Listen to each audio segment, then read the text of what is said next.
and good night, our friends and colleagues from around the world. I'm currently stationed here in the United States. My name is Dr. Keanu Shaw. Today we have a host and our presenter with us. Our host is from Portugal, Dr. Raquel Zida Gomes. Hi. Hello. And from Portugal, very far away from the Atlantic Sea, from the other side. That's right. The Rado is pretty close to you. Dr. Jadach is from Poland. Today we have oral surgeons, two oral surgeons from two different countries. Well, thank you for joining.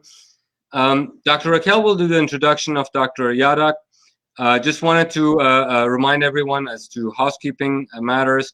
You're welcome to watch these webinars on a daily basis at Global Summits on Facebook.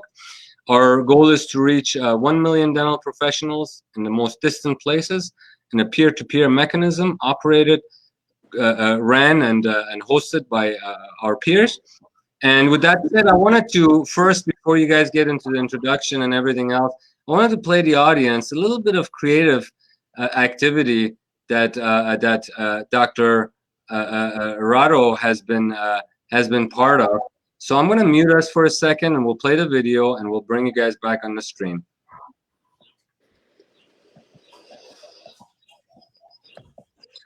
Please enjoy this little piece of art by Dr.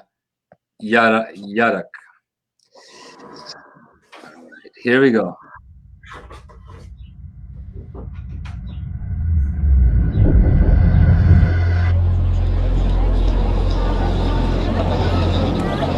Hi from Sunny City, Wrocław, Poland. I would like to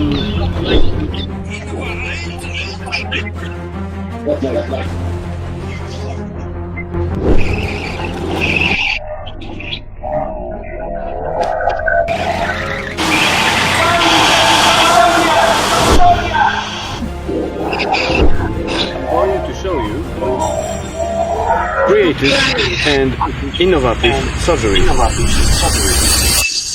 Croco-eye technique, one wound idea, osteoperiosteal flaps, transposition versus transplantation, upside down blocks, hard palate approach for sinus. It's not running. Osteoperiosteal flaps, transposition versus transplantation, upside down blocks. I think it's not running the video, Rados. No problem, because we will talk only about the pedicled flap from hard palate. So okay, no problem. Yeah. So hello everyone from all the world. We are here today with one of our top 100 doctors in the world. Many of you know Dr. Radoslaw Jadach, that is very well known, not only as a presential speaker, but also as an online speaker. And I'm very glad to present him because he's someone that I really admire as a professional and as a person. So welcome, Radoslaw. Radoslaw is from Poland. He's a DDS and an oral maxillofacial surgeon, and he graduated from the Faculty of Medicine and Dentistry, Wrocław Medical University, and was a physician in its department of oral and maxillofacial surgery. He trained at the University of New York, Continuing Education Linear Dental Program NIU, Implant Continuing Education, and OSIS and SEAF. Also, as many of you know, Dr. Radoslaw is someone that is very creative. So he was the first doctor in Poland to apply the pre-orthodontic decorticalization procedure using piezo surgery, and first created the classification of anatomical indication for the treatment of maxillary sinus floor elevation with access from the hard palate. So as you understand, you will see something that is very outside the box. But if I have to define Radoslaw in a word, I will say he's a genius. So he really sometimes do the most crazy approach, but the most brilliant one. So with no more delays, I will let you be with the master, Radoslaw Jadach. At the end, I will be also doing moderating the question and answer session. Please post your questions in the comments, and I will try to answer together with him at the end. So enjoy the seminar. Good luck, Radoslaw. Thank you so much, Raquel. Thank you so for everything. Thank you. Thank you so much, Dr. Gomes. Let me go ahead and bring in the presentation here. Dr. Jadach, can you please open up your presentation? Yes, it's open, but wait a minute. I will share it again, okay? Please do, so I can get it up on the screen. There we go. Let me go ahead and go to it and take a look. It's on the screen now? Yes, I got it. Let me bring you in, and you are good to go, doctor. You can go ahead and start, please. Yeah. Okay. Thank you so much. Thank you, Keanu. Thank you, Rita, and thank you for all audience. And please, I have to remove it. I hope the first impression was done. So I removed my. Okay, now it's much better. Okay, so today I want to show you all information from A to Z about the heart pedicle flap from heart palate, and not only the presentation, but if you will be patient or have enough time, and of course our moderators allow me, I want to show you some procedures on the animal jaws today. It will be something like half hands-on course. Okay, let's start. So of course now I want to ask you to do the screenshots or pictures of next 17 slides, because it's a lot of explanation, and I will do it a little bit shorter, because that presentation is a part of one of the longest course in my life. I'm doing it from time to time, 7-day course. Okay, if we're designing the approach or flaps, we should design it from the end. What does it mean? First of all, we should know where will be osteotomic window, or for example, our graft and the range of that graft, splitting area, epiectomy, resection, cystectomy, etc. So before we will design our flap, we should know the range of the defect in the bone or new volume in the bone. And we should, of course, determine the most important criterion, and we will not talk about this, but diagnostic is really necessary, especially CBCT and impressions from time to time. And why? Because we can use an acrylic plate as a wound dressing, for example. Yes. Next, small mistakes can increase the risk of big complications. So please be careful and do your surgery slower. If that procedure you are going to do first time in your life, please do it slower. Faster doesn't mean better. After 10, 20 cases, you will be able to do it in a half time, like first case. And the Radoslaw, in a word, I will say he's a genius. See? Okay. Thank you. And please remember. I keep hearing you're a genius. Thank you. Thank you. And the devil is in details. What does it mean? It means that master from pupil, the differences between them are only in details. Okay, so masters usually take care about the details, and they are not hurry. And remember, today we see a new way in dentistry, and we call it slow dentistry. So not be hurried. Do not confuse the theoretical knowledge and practical, of course, but combine them. So if you try to do any kind of flap, especially flap, arterialized flap with artery inside, that flap contains that artery, you should know not only how to do that procedure, but you should know how to fight with temporary complications, for example, bleeding, or for example, tearing the flap, okay? How to change the strategy during surgery if the complication exists. So it's good to start that procedure with another doctor behind you or assist you, okay, to feel more safe.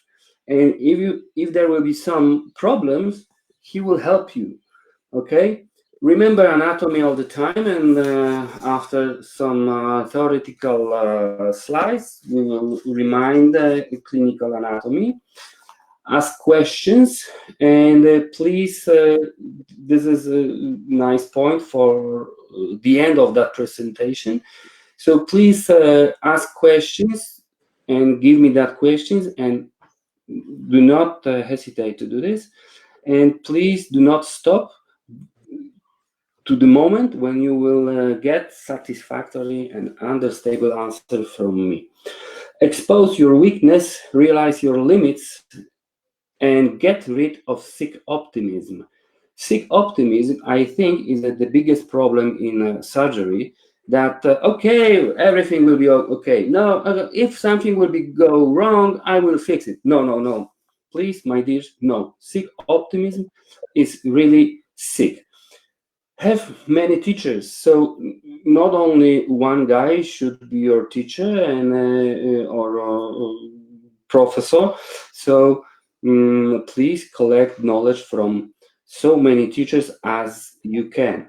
And remember when not to grab a scalpel. I will tell you when not to do that procedure, okay? When to check and choose another procedure.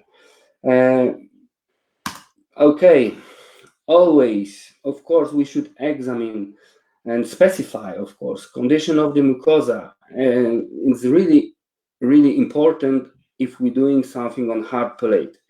Our soft tissue should be in perfect, healthy condition, okay? It's really, really important. Of course, dehiscence and fenestration, and of course, I mean, range of the alveolar bone. From time to time, I did the recession on palatal roots. So a patient came to my office and said, "Doctor, okay, graft is okay, graft survived, but I feel now hypersensitivity on that root on hard palate side." So this is complication, of course, and now it's not easy to cover that naked root on the hard palate. So we have to check the dehiscence and the fenestration on hard palate first on CBCT. And of course, fistulas. I will show you cases with fistulas, range of augmentation, presence of extensive scars. Scars on hard palate exist really rare, so no problem. And scope of vascularization is really important, and we'll talk about the blood supply in that region. I will show you that we have to change the scalpel, I mean blade, repeatedly in many times. So our hand should be used to use same set blade with same settings. I mean still sharp. If blade after a few moves is not sharp, we have to change it, because then we start to be a butchers, not a surgeons.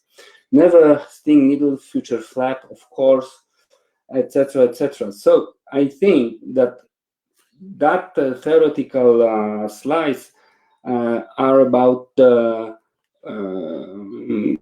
all kind of flaps, yes, and that's why I call it golden rules.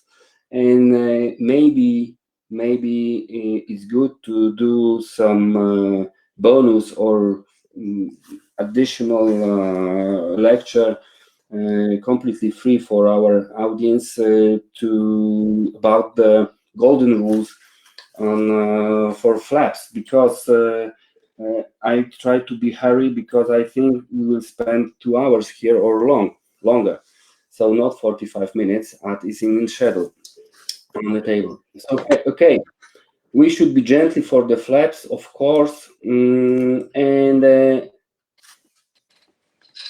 this is really important for us: stabilization, contact, and no tension. And that 3 factors should be set by us, and not only 2, not only 1, but 3 always, and we can expect good, normal, and smooth healing. So if there will be enough time to show you on the animal jaw how to do it, it will be priceless.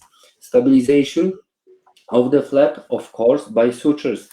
Contact, if the flap is arterialized, okay, contact is of course very needed, but not so important like for free graft.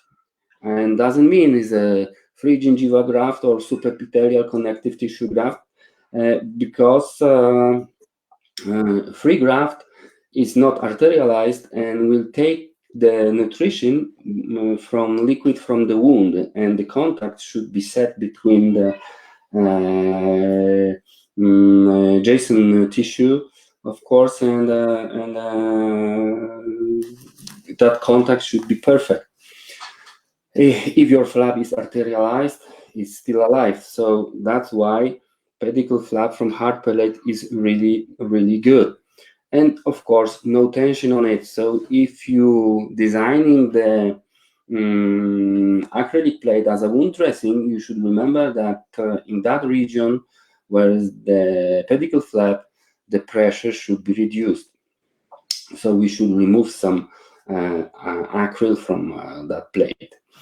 Okay, and on the end, it's really important to educate our patient about post-operative behavior.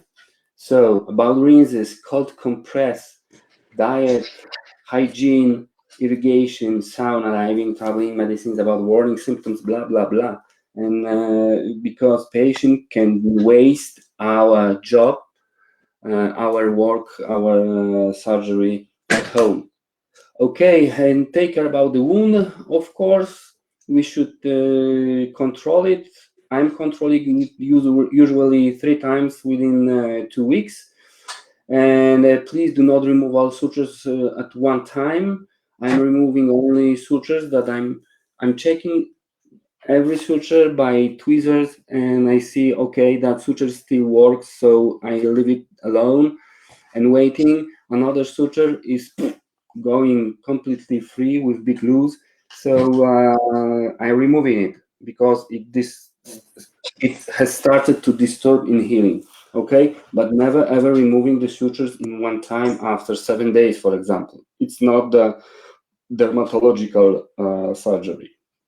Keep wound clear and decontaminated. Okay, we can keep it clear, but usually if we're using a pedicled flap from hard palate, it is subepithelial connective tissue. Okay, it's taking just from under the mucosa, so it's exposed and it's naked. Okay, so if we're using rinsing liquid with alcohol, we can expect slower epithelialization and slower granulation, so it's not good. If our graft, our flap is not covered by mucosa, we should not use the rinsing with alcohol, okay? And watch out about for myths or traps. The more complicated procedure give you better results. It's not true. Okay, please still remember about the KISS rule. I mean, keep it simple, stupid. KISS rule is really good, and I showed around the world a lot of complex procedures, but I'm always talking to you. That is alternative way, is not recommended way. Okay, so from time to time I will show you cases that they are recommended today, or from time to time I will show you the cases that it is alternative method for another method. So and I will explain it during our presentation. Fighting edema serve the wound? No. Okay, we should, no edema is not good and too big edema is not good. We should be somewhere between, because edema give us stabilization, contact, okay, and the wound is smaller. It's more hermetical against the bacteria. So fighting with edema with steroids always is stupid. Okay, we're using steroids only into situations when we're doing GBR from lingual side and when we're doing something with contact with the nerves, okay, because nerves doesn't like the edema.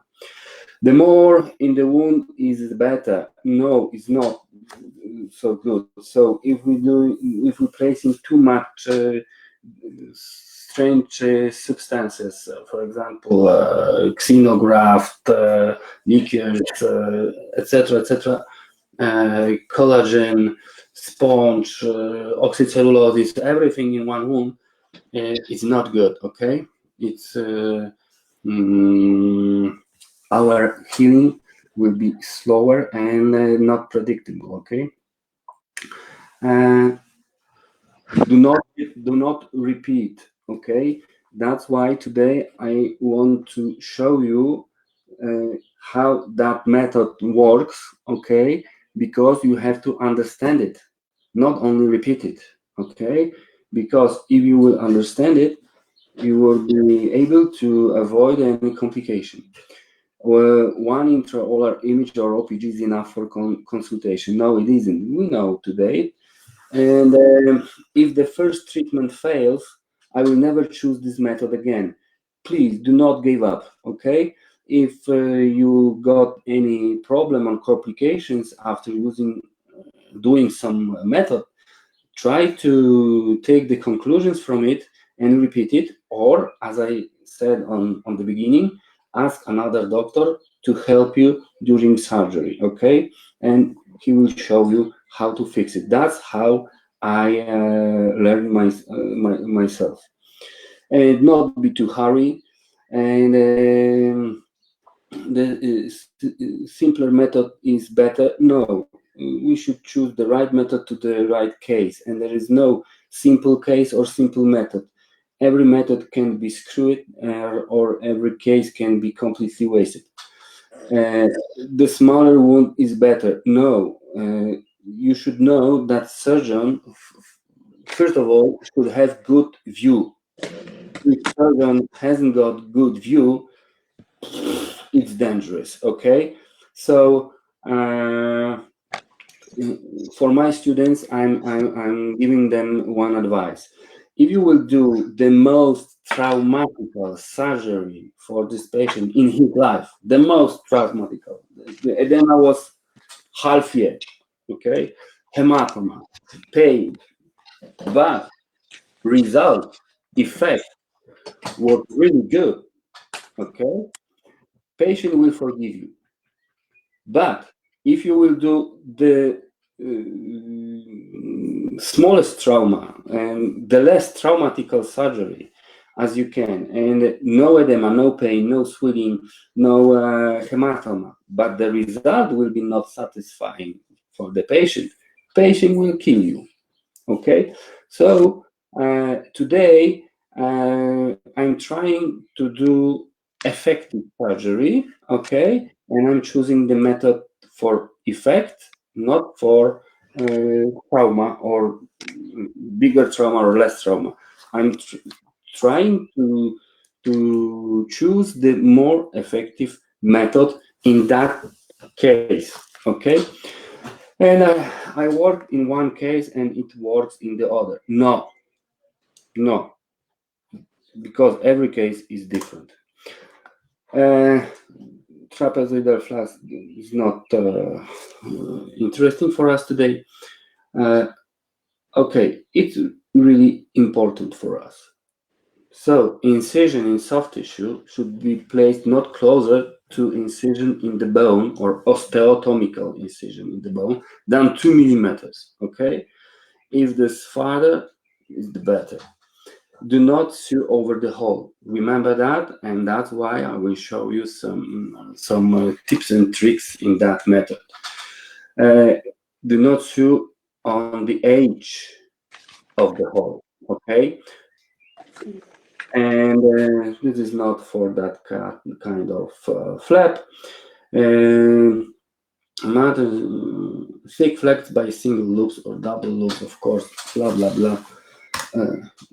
I will do a little bit faster.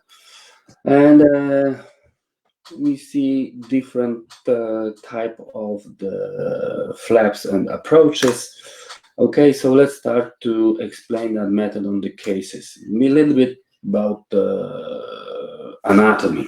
Okay, look, here is a suture between two bones. Okay, and here is a pterygoid plexus, and we should afraid not hurt this pterygoid plexus because really fast it creating, when you hurt it, the hematoma is creating from this region to this one.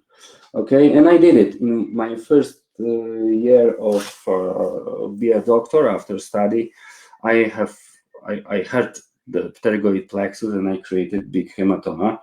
Patient was in shock. I was in bigger shock than patient. Fortunately, another surgeon told me that it is temporary, but in the future I should change the angulation of the needle. So today, if I'm trying to do the local anesthesia in that region, and I will explain why on vestibular side first, not on the hard palate first, I'm bending my needle. So if there is a syringe, yes, if there is a syringe, I bend my needle like that. Hope you see it. Okay, and now somewhere here is a pterygoid plexus, so I'm far away from it, and I'm deponate the liquid here, and between two bones, that liquid during 5-10 minutes is able to go to the canal here, because that canal, that palatine canal, is created by 3 bones, and after 10 minutes of heating somewhere here, the next heat here is painless. Okay. Okay, so next, look, here we've got incisor artery, but we should remember that incisor canal contains 2 arteries, 2 veins, and 2 nerves, but in one neurovascular bundle. Okay, so that artery is coming here, and that artery is coming there, but this is one neurovascular bundle, and one artery is going on the left, and one artery is going on the right. So if you will remember that, I will be able to explain one case when I'm rotating in 100 degrees the flap without closing the artery after rotation. Okay, and here we've got great foramen. Okay, it is Latin language, and here is GPA. I mean great palatine artery, and they are connected, and they creating the anastomosis somewhere nearby canine. So somewhere here, the diameter of that vein, that artery, is the smallest. is the smallest, okay? So that's why somewhere nearby canine, when we will do the vertical incision, the bleeding is really, really small. Okay. Look, we're afraid of the palatine artery, and I really don't know why. For example, if we will say for the cardiosurgeon that we are afraid for palatine artery, the cardiosurgeon will kill us by laughing. So, of course, please do not blame the surgery on the hard palate, but start to think how to do it safe. Okay, look how many veins and arteries are on the vestibular side, and we are not afraid the surgery on vestibular side. Okay, twice or more arteries and better blood supply is on the vestibular side than on hard palate side. Yes, and next, look, if we will try to do the injection here, we can make the pressure by the finger, and we see the bleached area here. You see? So here is the most white zone. So here we should hit by the needle, because the nerves are the most fragile tissue. The nerve tissue is the most fragile tissue on the weak of oxygen. Okay, so if there is no blood, there is no oxygen, and after a few seconds, nurse stops to feel the pain. Okay, and it's very interesting picture because we see different color around the crown, because there is another blood supply from perioligament space. Or we can make the pressure by the second end of the mirror, and here is the white zone, or here is the white zone. And we should pass the mucosa, but never ever hit the periosteum, because periosteum will be aching. Okay. Look, the great palatine artery is twice smaller than fascial artery. Okay, and both they are laying very close to the periosteum. Periosteum is here and periosteum is here.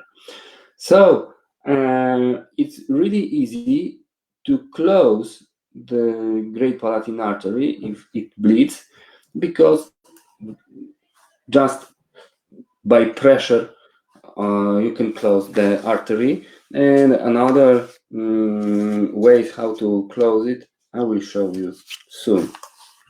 Okay, so this is the first case. Today we try to do the simultaneous extraction and implantation, and we remember the main protocol about the socket preservation. It means if you're doing the simultaneous extraction and implantation, we should take care about the bone volume and soft tissue volume in same time. I mean, we should do the augmentation procedures.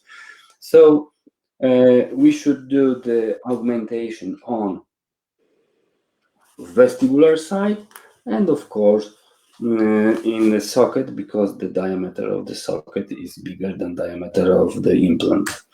So look what I did. Here is a pedicle flap, yes, and this is part taken from under the mucosa without the keratinized mucosa. Okay, so now we should split the flap here, and that part of our pedicle flap will be able to go between mucosa and periosteum on vestibular side, and there will be small augmentation of the soft tissue.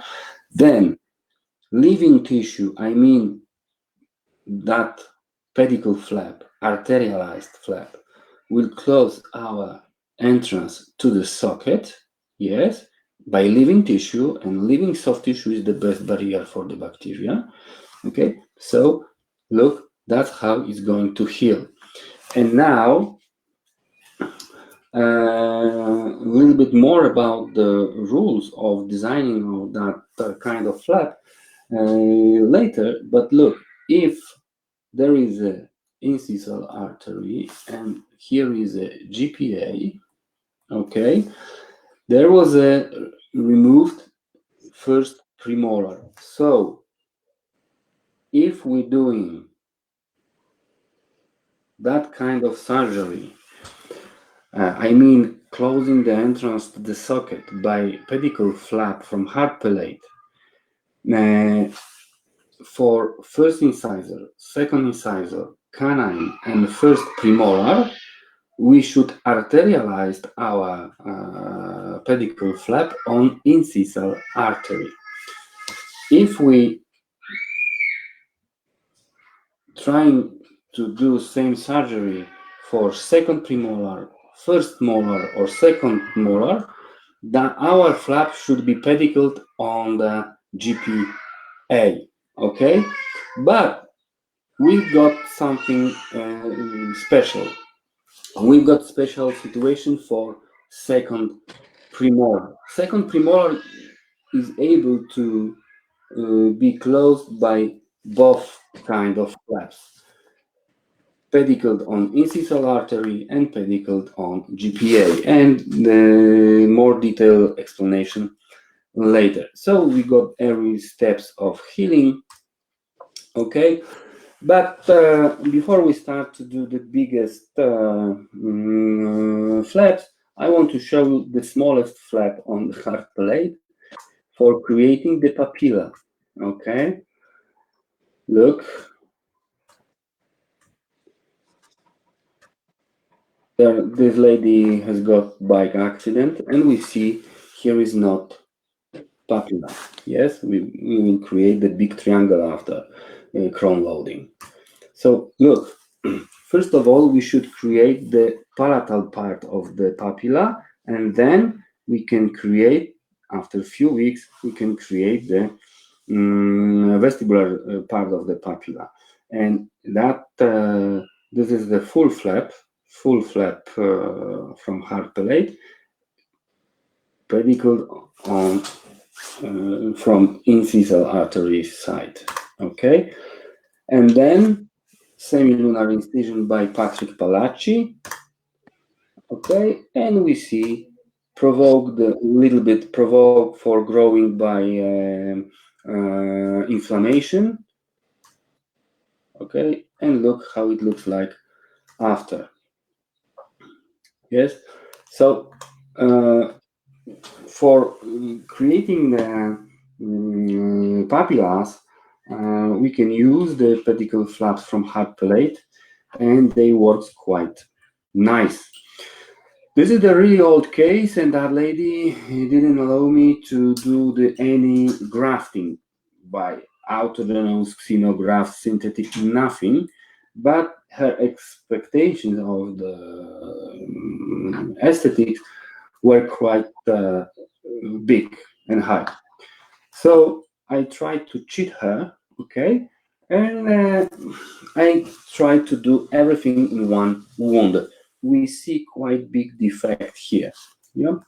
And because that defect, how to check it, we should do only soft tissue grafting or soft tissue and hard tissue grafting. There is the biggest eminence of the root of the canine, and here is the biggest eminence of the root of the second premolar, forgive me. So now we have to connect that points by a straight line. And if between that line and the lower point of that depression is, we call it X, for example. So if X is smaller or equal or equal 2 millimeters, we can fix that case only by soft tissue. I mean, new contour, new morphology. But if X is bigger than 2 millimeters, we should start to think about the augmentation of two kinds of tissues, soft and hard. Okay, so what I did, I split the ridge. Today I'm trying not to do the split because splitting the ridge is a dangerous technique. And look what I did. In those times, I was used to do the full flap, okay? Today, I will try to leave the periosteum still in contact in splitted bone. But look, here we got the pedicle flap, okay? So that pedicle flap was able to close the entrance to the implant, okay? And augmentate soft tissue on vestibular side. And that suture keeps that flap in right position. So look, that's how it looks like after 3 weeks. Here is still a little bit overgrafted, okay? And after about the 3 years, 2 years and 8 months. So what we see, this is implant. That one is implant. We see that the contour of the tissue is quite nice, and we treat the patient because she's still thinking that I didn't any grafting or the augmentation, and there was no donor wound or something like that. So if you are not, if patient will not allow you to do that kind of flap, of course we can do something different. For creating volume on vestibular side. This is alternative method, very rare, but usually that method creates swelling and hematomas on the cheek. Look, this is a pedicled, inverted, rolled periosteum.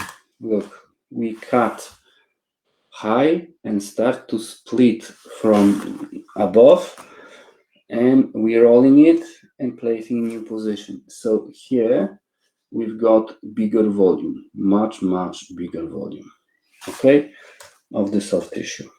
And that's how it looked like. As I told you, the hematoma, and now we've got new contour. But of course, there was a problem with morphology of the soft tissue. It is not for this topic today, but I want to show you, okay, the contour is okay, but today in January I removed that part because it doesn't look good, and we have to change the temporary crowns. He's walking with that crowns 10 years. Okay, so look how I'm doing it today.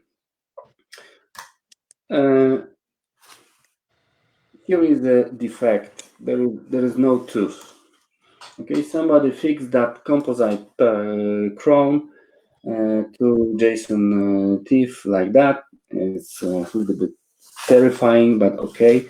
And again, we've got small depression. So how to fix it during one surgery?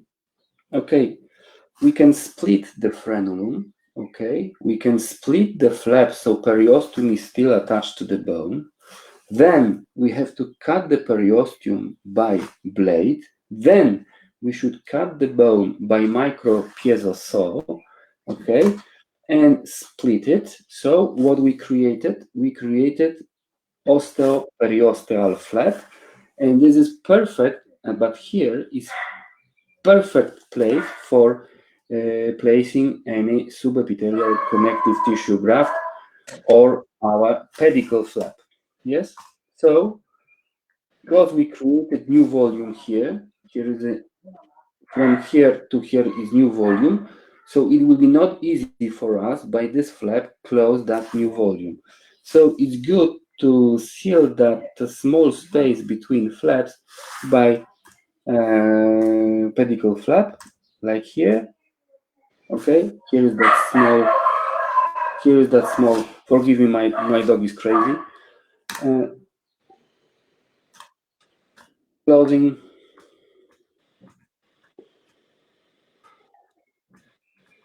Opening. And that punch we can use again for soft tissue grafting if you want. Okay. And this is after 8 years. Before and after. So we see stable situation, stable contour, and still, in my opinion, still a little bit overgrafted.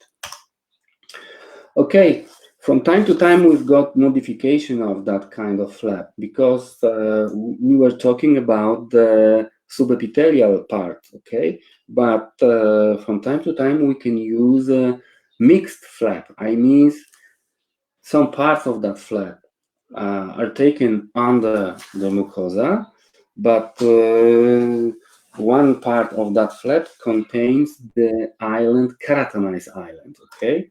So look, this is keratinized island. Here will be keratinized island. So that incision goes to the bone. That incision goes to the bone, but that incision from here, we start to split. And we split to this range, okay? So that is going to the bone, and then we split, and when we are a little bit here, we cut to the bone. Look how it looks like. So here we got the keratinized island, and here we got the epithelial part, okay? So that subepithelial part will go here in splitted pocket, okay, for soft tissue grafting. That keratinized island will close entrance to the socket.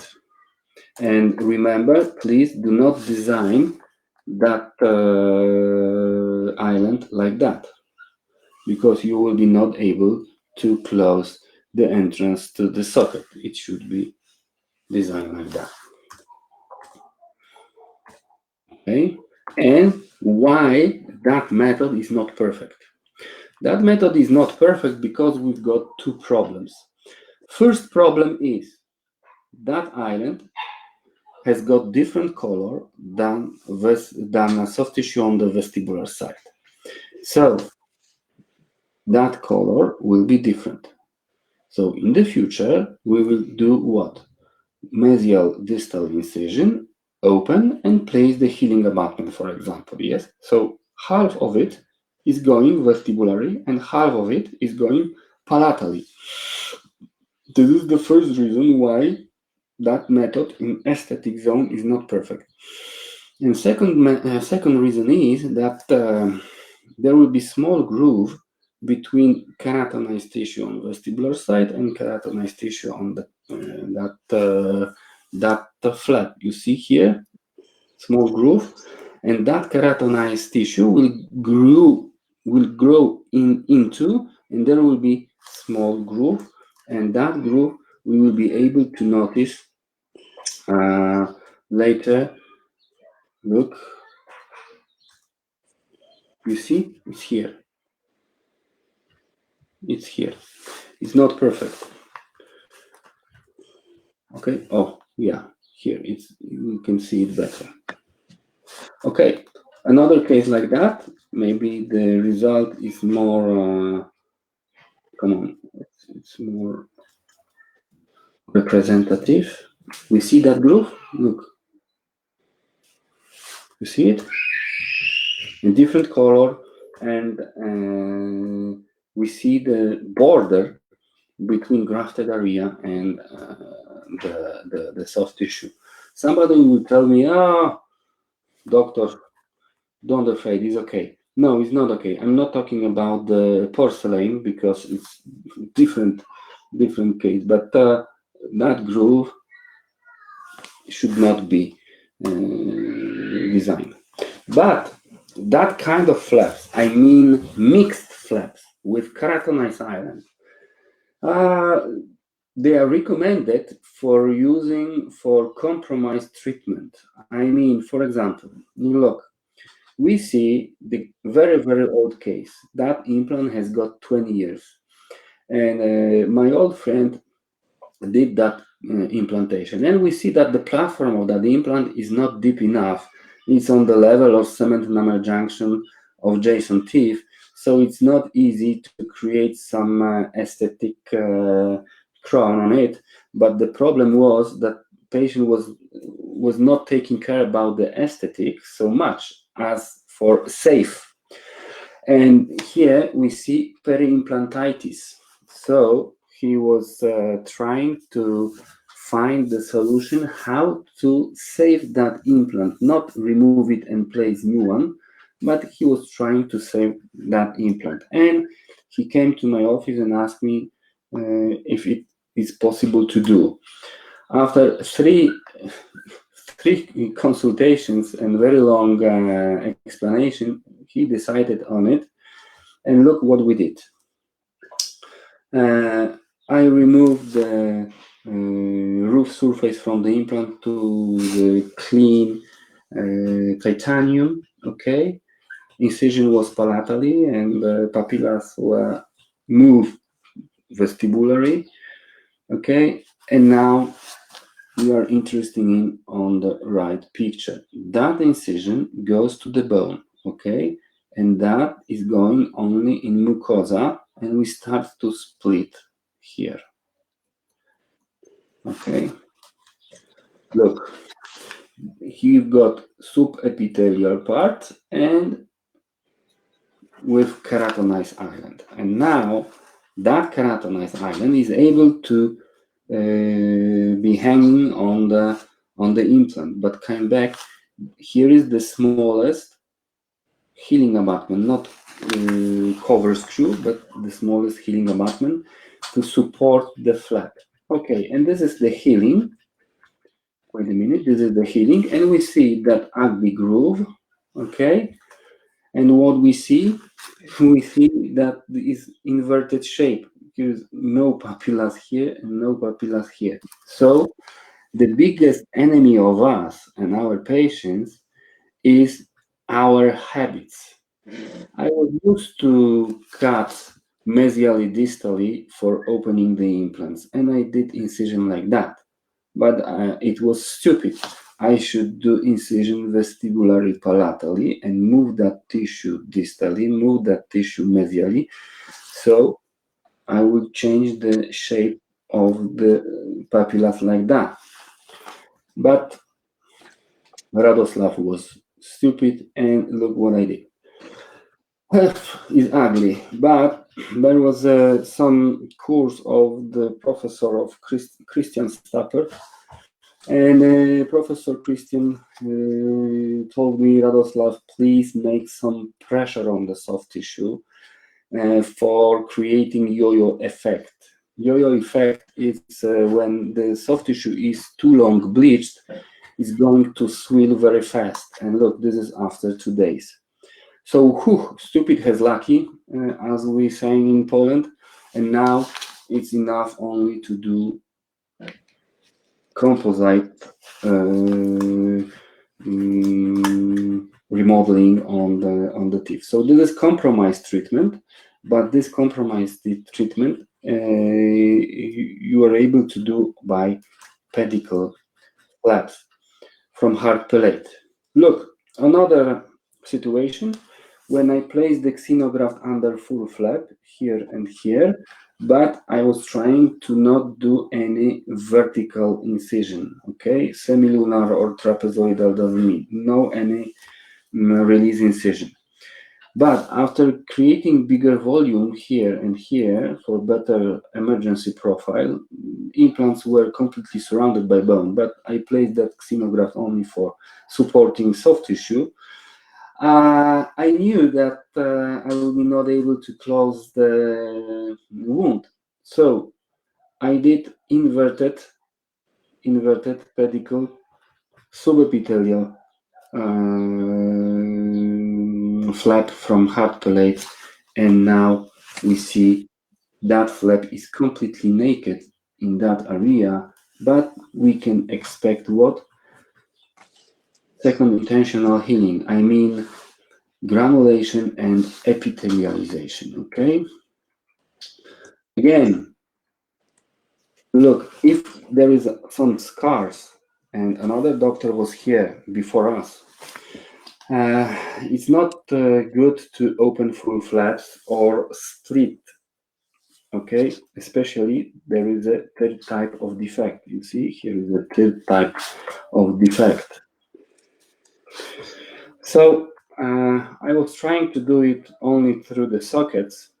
And look, I did, here was a vista approach. So it means vertical incision subperiosteal technique approach, vista. Okay, so I split the frenulum for placing the collagen membrane. That collagen membrane was in that shape. So from this shape, I cut that one. And of course, socket grafting. And look, here is a very long arterialized pedicle flap from heart palate, but arterialized on incisal artery. Okay, with modification of Michael Picos, because Michael Picos show us that that kind of flap we can place to the grafted area under the mucosa bridge. Here is a mucosa bridge, and that graft is going under.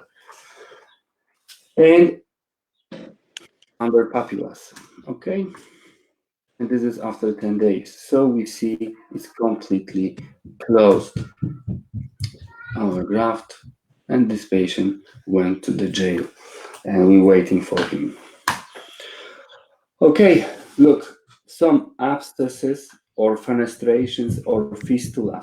If we are going to remove that tooth, okay, and we will try to place the graft inside the socket, from time to time, here is no bone. Here is a bone, here is a bone, and here is a what? Long dehiscence or fenestration, and then fistula. So this is the straight way for the bacteria to our grafted area. So we should close it. And as I told you, the soft tissue is the best barrier for the bacteria, especially arterialized and pedicled tissue. So we should now, our plan is remove the tooth, split the flap here, split it, okay? And our subepithelial part of our pedicle flap from heart palate should go in here and close the fistula, okay? So here we got our new contour, and the socket is completely hermetically closed by living tissue. And we see very nice healing after 4 days. Okay, another problem. Here was a KCOT, I mean keratocyst. But before extraction, patient says, "Doctor, I want here implant." So today I will try to fill it by autogenous cortical bone chips, for example, collected by a bone scraper. But that case is very, very old, I mean 10 years ago. So look what I did. Oh, forgive me. Something was happening that the presentation was. Did you lose the presentation, Doc? Yes, because I don't know why the PowerPoint was switched off. It's okay. If you want to go ahead and bring it back up, I'll bring it into the stream. I'm trying to come back ASAP. If you want to log in, I'll put the host back in. No problem. Yes. Now, if you want to go ahead and share it again. And if you want to bring the presentation in, we'll. There we go. Okay. Do you see it? Let me bring it in. Yes, sir. It's coming on in 3 seconds. And we're going to disappear. And you are back to the show, my friend. Go ahead and please proceed. Thank you, Kemal. So look, now before I will show you all rules of designing, we should remember that width of our flap should be enough to close the whole entrance to the socket, because it's really, you can be really confused when you will see that your graft is able to cover only half part of the entrance to the socket and half part is completely open. Okay, so look, cross sutures for closing and keeping down with contact with the graft, but not only that, sutures and that one is creating the stability for that graft. Okay, so this is just after surgery and we see black holes, empty gaps. Today I'm trying not to create them and place the graft with smaller parts, portions, and this is after 3 years. Why 3 years? Because she still collects the money for the implant. Okay, but we see very nice remodeling of the bone, and that bone is ready to take the implant in near future. Okay, so before and after 3 years. We can use full thickness flaps from hard palate. Look, there was an impacted canine, and here was an ankylotic connection. You see how bone is growing into the tooth, and here same. Look, here bone is growing into the tooth. So orthodontist was not able to pull it down to the occlusal line. So the decision was really simple: remove it, make a new bone, and then place the implant. But after removing such a good connected tooth with the bone, we can explain big hole. Yeah. So now what we can see, that I did the vertical incision nearby incisal papilla, and I decided to close the entrance to the socket by full thickness flap from hard palate. Why not flap from vestibulum? Because when you use the flap from the vestibulum, usually vestibulum is flattened. Okay, this is the first reason, that the vestibulum is flattened. Then the level of mucogingival junction is changed, and the attached and keratonized soft tissue from vestibular side is transpositioned on the top of the crest, and then you have to do the second surgery to place it back. So it's not good. So if we're using the flaps from hard palate, that problem on vestibular side doesn't exist. So look what I did, like that. Okay, and what is here? Here is a naked bone, but very small zone of naked bone, and we can expect really nice second intentional healing. And because the bone is exposed, not periosteum, that kind of wound is less painful than wound when the periosteum is exposed. Okay, and that's how patient left our office. Look, this is after implantation and healing abutment, and we see what? Nothing. Here we see new beautiful soft tissue and no any scar lines. Okay, and this is after 3 years. So look, here is a defect. Yeah, here is a nice root eminence. Okay, so we can do it by this kind of flaps. Okay, look, another doctor from another office asked me, okay, Radoslaw, here was a crown 10 years, and after 10 years there is a complication. Patient is unhappy because there is a dehiscence on the implant. Can you fix it? I said, I will try it, but I recommend you to change the implant because it's placed too much buccally. Yeah?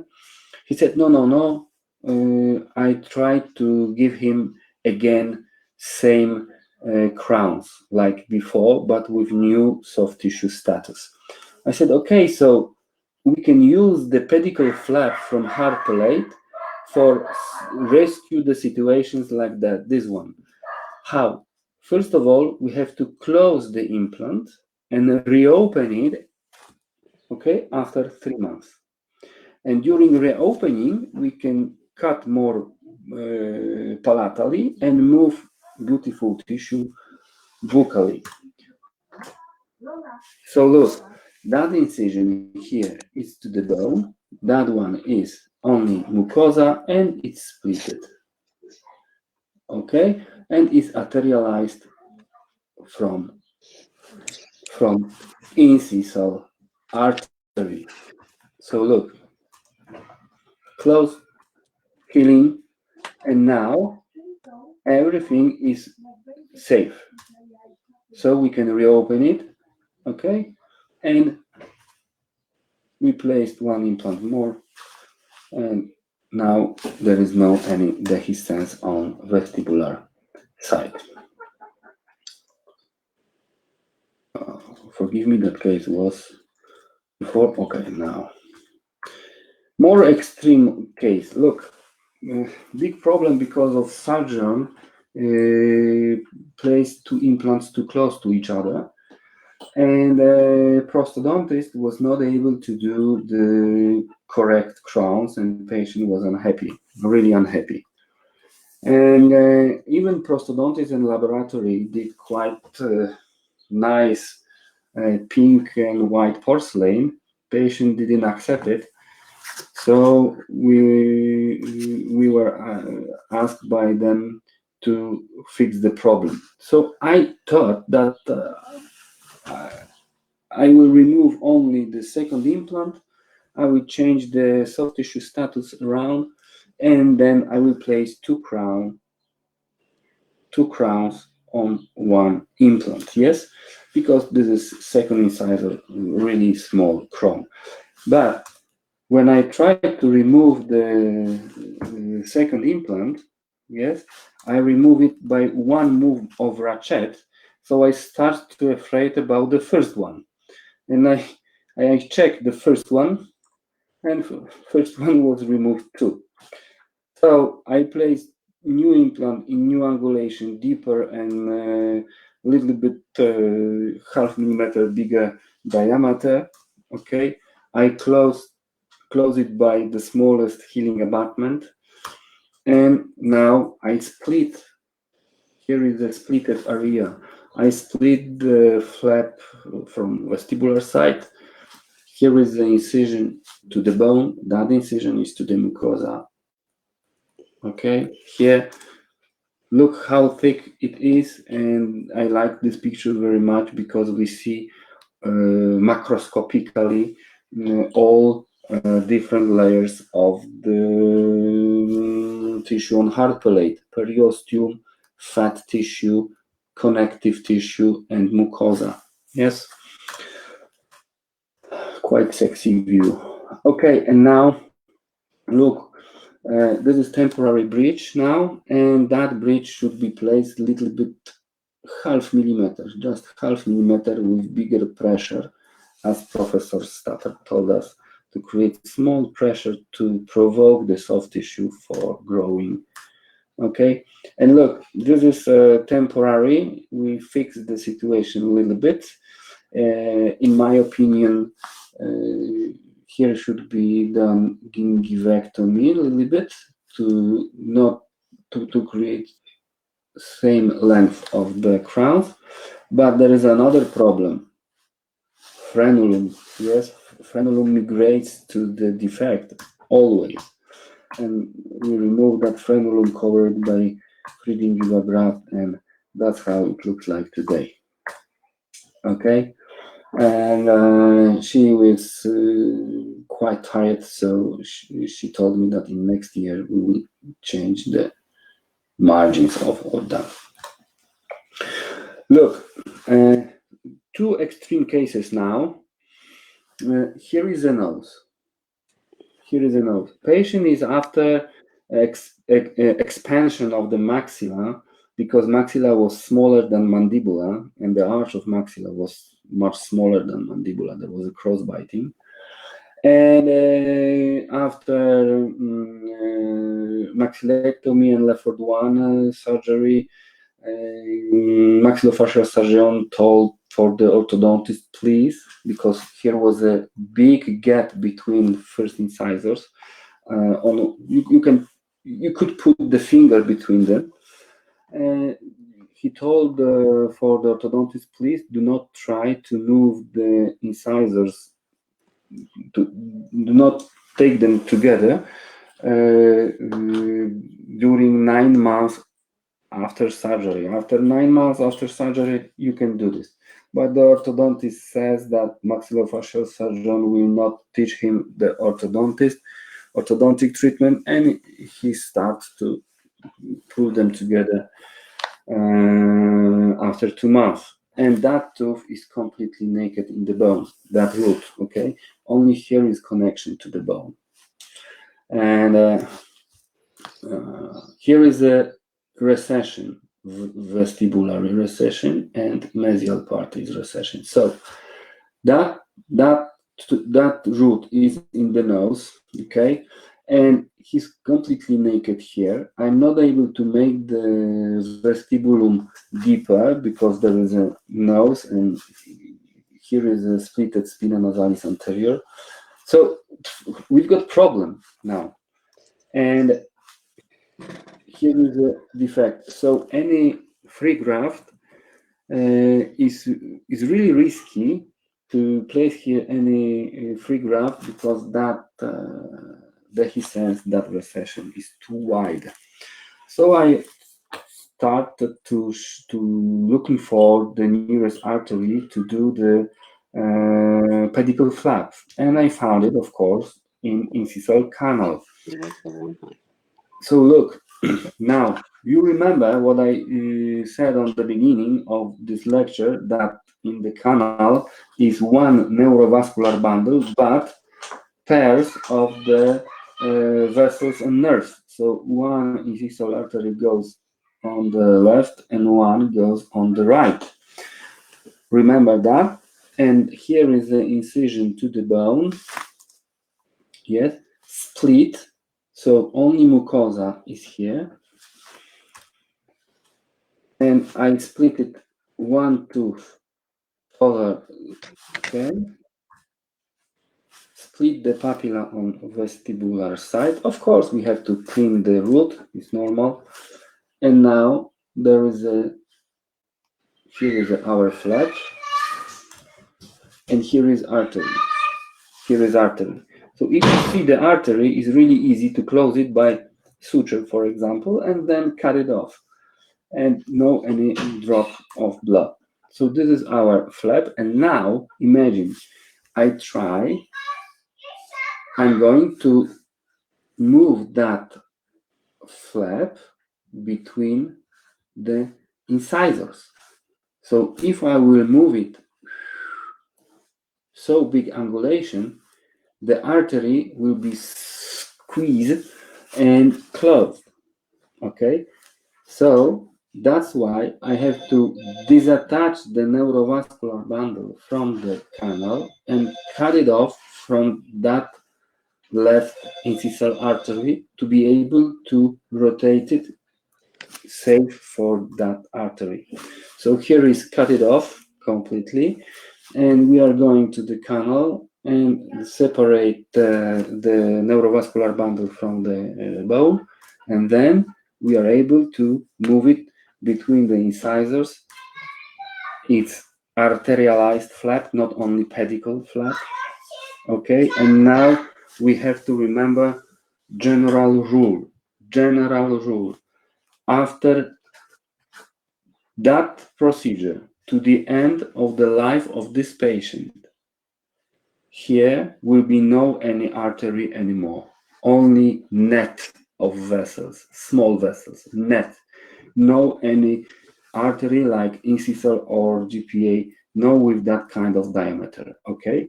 So this is the information for you that that kind of flap, arterialized flap, so nice blood supply flap, you are able to design only one time in life of the patient, okay? Second flap like that will go to the rod, okay? And will behave like free graft. You have to cover it by soft tissue for surviving. It should be never ever exposed in any part of it. So look, it looked like that. And now it's really important information for you next is that soft tissue is going to die in few days. It's completely without blood supply. Doesn't matter, you will place the APRF, collagen sponge, doesn't matter what. That soft tissue is going to die in few days, but after a few days, under it will be new, very soft new tissue because there is a granulation healing.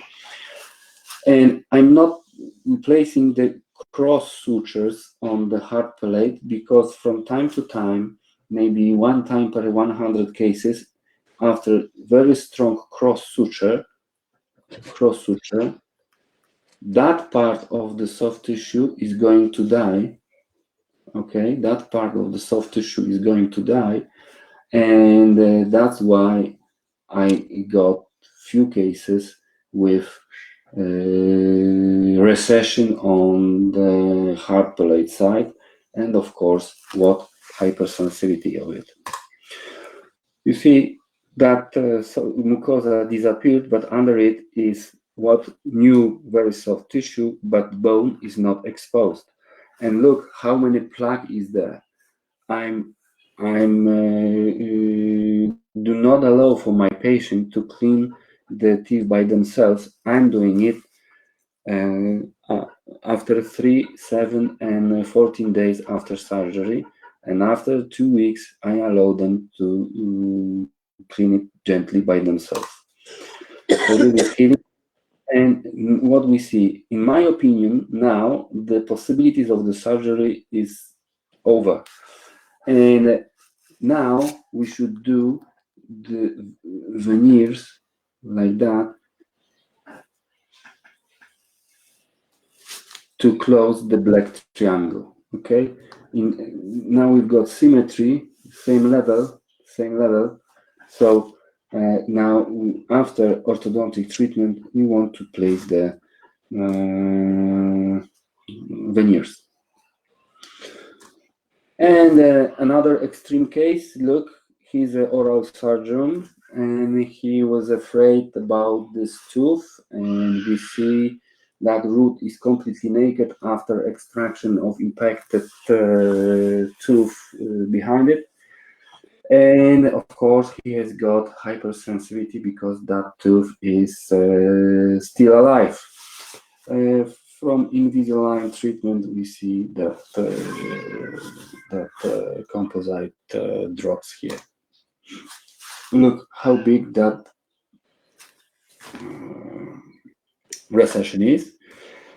So clean the root, and now extreme case because we have to change the angulation 180 degrees and not close the artery. Okay, so same rules. Look, this flap is arterialized. We see neurovascular bundle here. Okay, and the bleeding is not big because that incision was done nearby canine. Okay, so this diameter of it is really small, and the end is closed by tweezers, so no bleeding. Okay, and this is our flap. It's placed under the mucosa. We see that the recession is closed. Okay, so what I did, again, in the canal of the GPA, I should separate the neurovascular bundle from the walls of that canal to be able to rotate it without closing the artery. And of course, that soft tissue is going to die and come back. And look, I tried not suture here because here was a dehiscence, but we see smaller recession here because of that suture disturbed in healing. But here's no any recession anymore. Okay, and patient during a few weeks, it was strange when you touched him on vestibular side. He felt that you touched him on heart palate because still nerve was here with vessels, and before the brain start to feel it properly, few weeks, he told me that that feeling was strange for him. Okay, another rule. If you got big defect, here is a big defect after brutal extraction of the second premolar, and we see that here is a 5-0 nylon, or no, is a 4-0 nylon, and that doctor screwed completely, and the flap went to rot, and there is a necrosis, a naked root. Okay, but the really important for us is that on vestibular side is no bone, no bone. So please, if you haven't got the vestibular tissue for creating the flap, but there is no bone here, you should not try to close the entrance to the defect by any kind of pedicle flap from heart palate. So if there is no bone on vestibular side, that kind of flap, I mean pedicle flap from heart palate, should be completely prohibited. Okay, that's why we decided is that the pictures are from screenshots from a movie. Clean it first, and then pedicle fat tissue, Bichat fat pad, not buccal, Bichat, okay, not buccal branch of Bichat, and suture it. So this is alternative, and this is after 3 weeks, and this is after 3 months. Okay, so we see that here is completely no any tissue for creating any flap. So Bichat fat pad is the last rescue technique.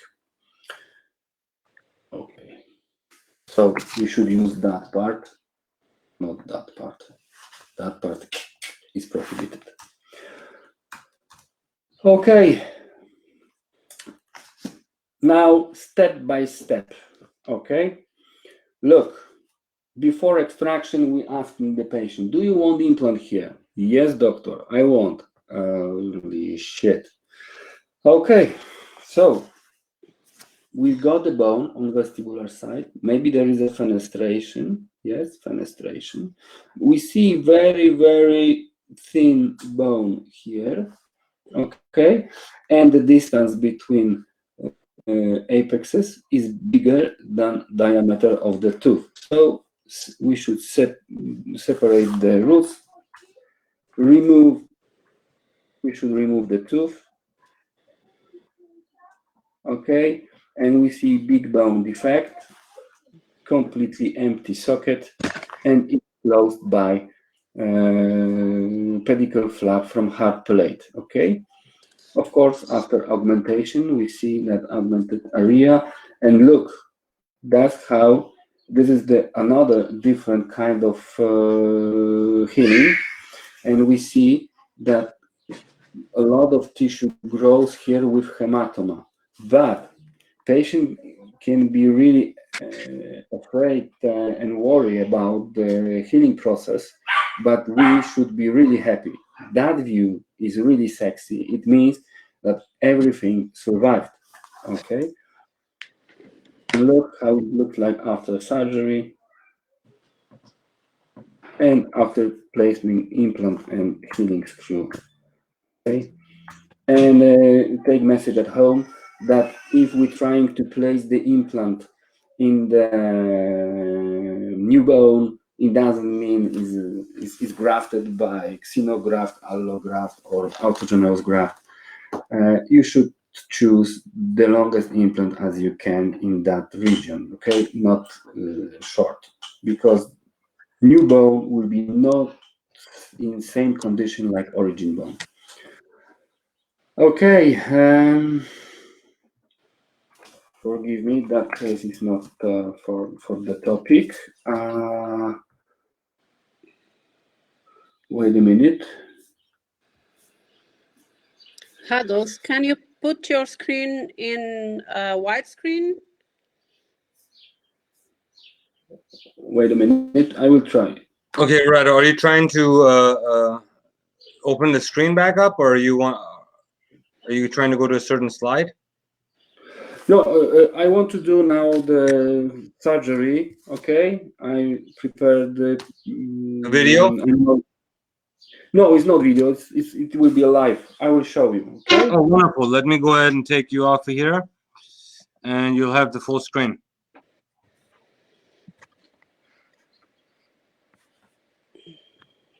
Wonderful. You can do it, Rado. Wait a minute. What do you need? Wait. You need the slides? No. Can you see it? No. Yes, I can. Let me bring it into the screen. Perfect. On this end, I can. 2 seconds, it'll come into the screen, and then I'm gonna go. All right, Dr. Zita, can you see it? Yeah, now I can see it. All right, perfect. I see the pig. I think a pig.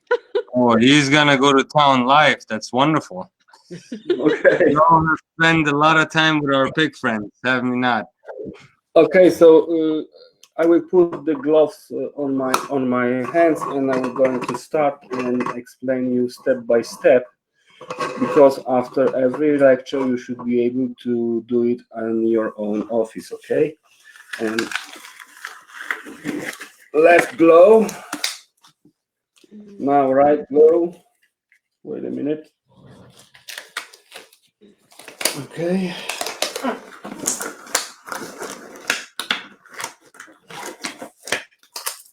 Okay, ready.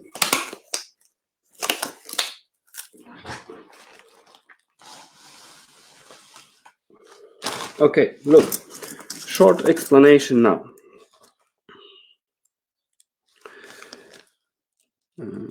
I removed only crown, okay?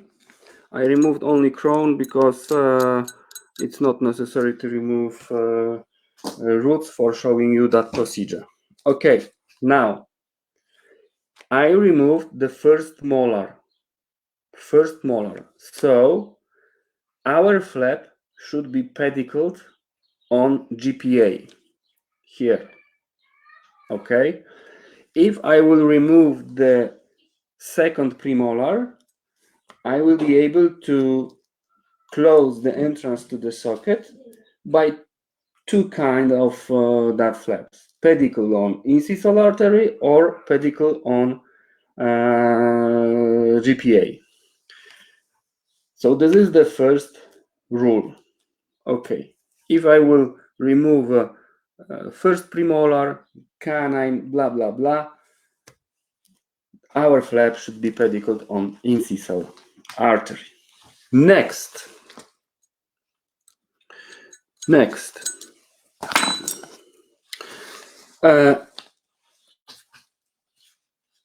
next rule is to cut one tooth closer the autofocus is auto, so from time to time it loses the focus, so forgive me. Okay, I will try to change the focus. Okay, thank you. And now here is a GPA. So one tooth closer the artery, which will support our flap. Okay. And now two teeth far away from this artery. Two teeth far away from the artery. And after that procedure, I will scratch it for you on the screen and it will be over. Again, one tooth closer, okay? Two teeth far away from the artery. Okay, because we touched the bone, we should remove the blade. Okay, we should take new one, and now we've got very sharp blade again, so our procedure can be done very precision. So now what we should do? Now we should split the pocket on vestibular side. So we should prepare the recipient wound on vestibular side for soft tissue grafting on vestibular side. So look,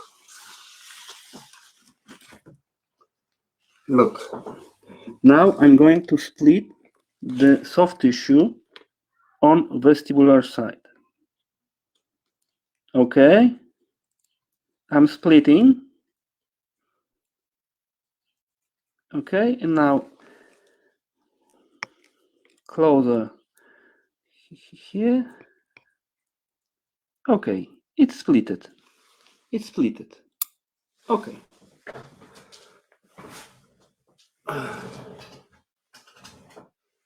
Okay, it's splitted. So now, next move is start to split so superficially as we can. Okay, just under the mucosa.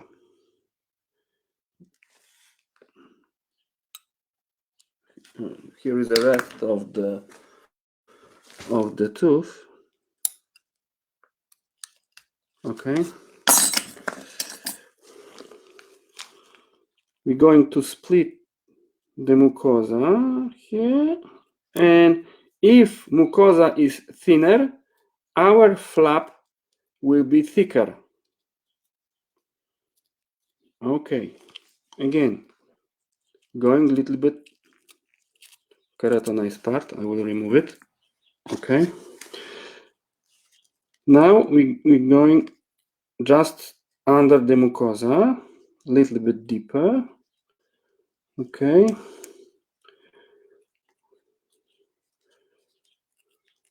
okay, okay. I'm going to change the blade again because I'm afraid it's not sharp enough. And now, next advice, please do not bend it like that. Do not bend the tissue like that, because if you will attack from here, it's straight way to do the perforation here. So we only pull it on the blade to keep it stable during incision. You see? Okay. Okay. Now the question is, how deep we should cut? How deep? And now is another rule. We have to measure the distance from this point to this point. Okay, so for example, this is that distance. Okay, I have no any perio probe with me, so this is that distance. But the another rule is, if you're creating pedicle flap or you are going to receive free grafts, you should remember about the shrinkage of the soft tissue after disattaching it from the bone. And it shrinked 1 millimeter from every side. So if here, from here to here is 10 millimeters, we should design our flap with 12 millimeters. Okay, so from here to here should be 12 millimeters, and it will be able to close that space. So let's go. I'm checking it. It's not enough. A little bit deeper. Little bit deeper. And please, in that situation, this is a special situation that if you will do the perforation, okay, of the mucosa on hard palate, don't afraid. That mucosa will disappear in a few days. So if you will do the perforation here, for example, yes, or here, yes, don't afraid, please.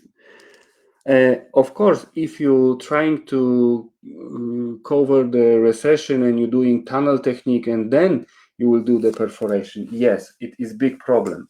So even it is not dangerous to do the perforation during that procedure, please do not do this. Only for training, okay, for practice. Perforation is not good. Okay. Continue. Continue. Okay, so now we are ready to go under the flap, change the angulation of the blade, and now cut to the bone, okay? But from here, cut to the bone. Everywhere, look. I'm cutting to the bone. Okay? Cutting to the bone. Change the angulation and go here. All right. Now it's good time to take the elevator and start to separate the flap from the bone. But look, I'm not pushing, forgive me, I'm not pushing, because if I will push, I can tear the flap. I'm going like that. I'm something like shaking and going under. And not hurry, please, because this flap is priceless. Asian people, they got very thin hard palate, and there is another rule. If you see on the CBCT that hard palate, soft tissue on hard palate is equal or less than 3 millimeters, you should expect problems with that procedure, because it's really dangerous situation for tearing the flap, okay? So that's why during CBCT examination, you should separate the tongue from the tissue on hard palate. And after that, by gauze, for example, you can separate them. And then you are able to measure very, very precision. You can measure the thickness of the soft tissue on hard palate in every place of the hard palate, okay? Continue. Oh. Okay. Okay. Here is attached very well, so I'm not trying to tear it, but cut it off from the bone. Oops. Oops technique.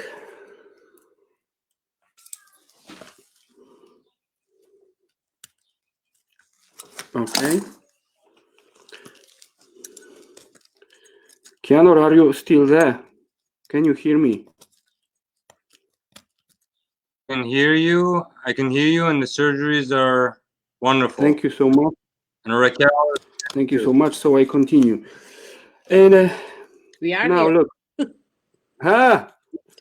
Raquel, You're just, everybody's just amazed at your skills, and there are a lot of jaws on the table from what I see. So Thank you. keep on going, Doc. A lot of Keep on color. trying. I'm falling in love to Raquel, so if my hands start to shaking, forgive me. Oh my God. Okay. You're my Okay, little look. brother. My Thanks, dentist sister. brother. Thanks, R sister. and So look, R. Radoslaw and Raquel. exactly, R team, RR team.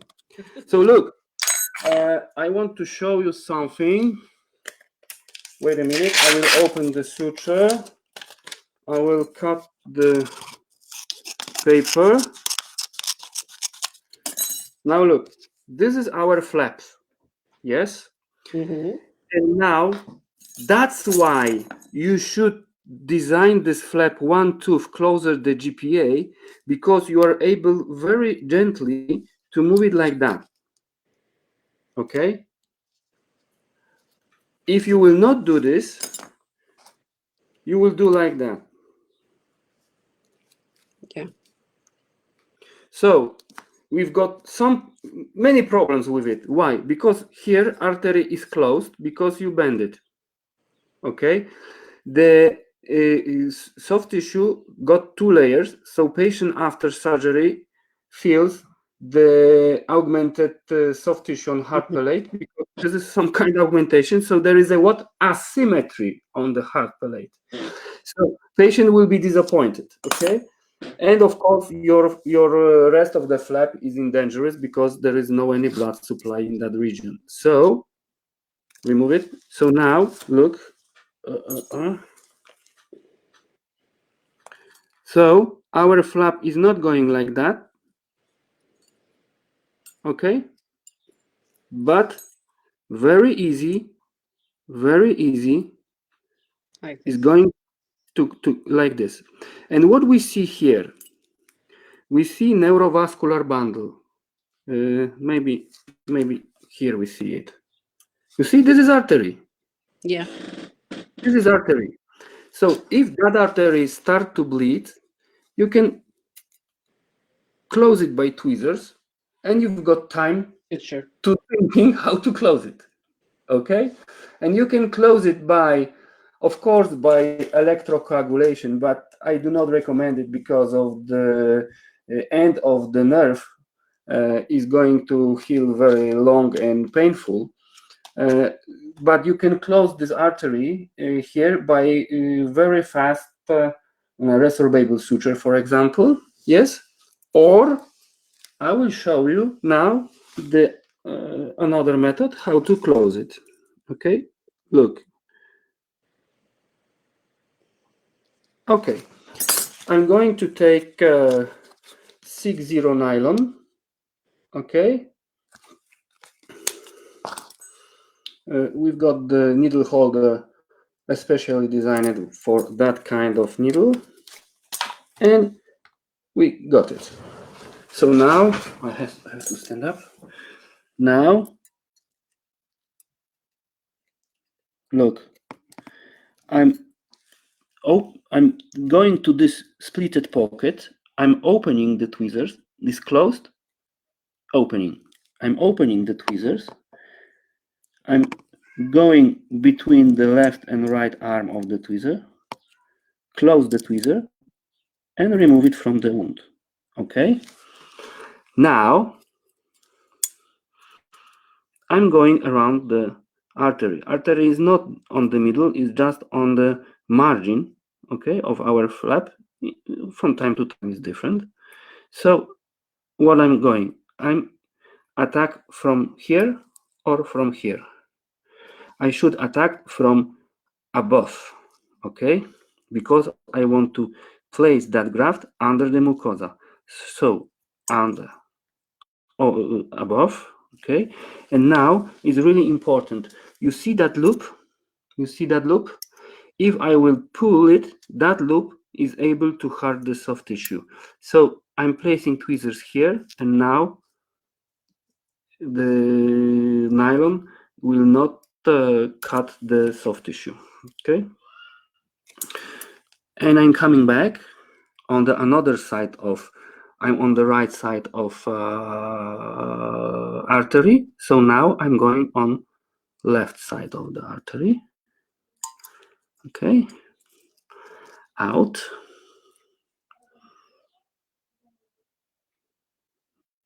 Come on.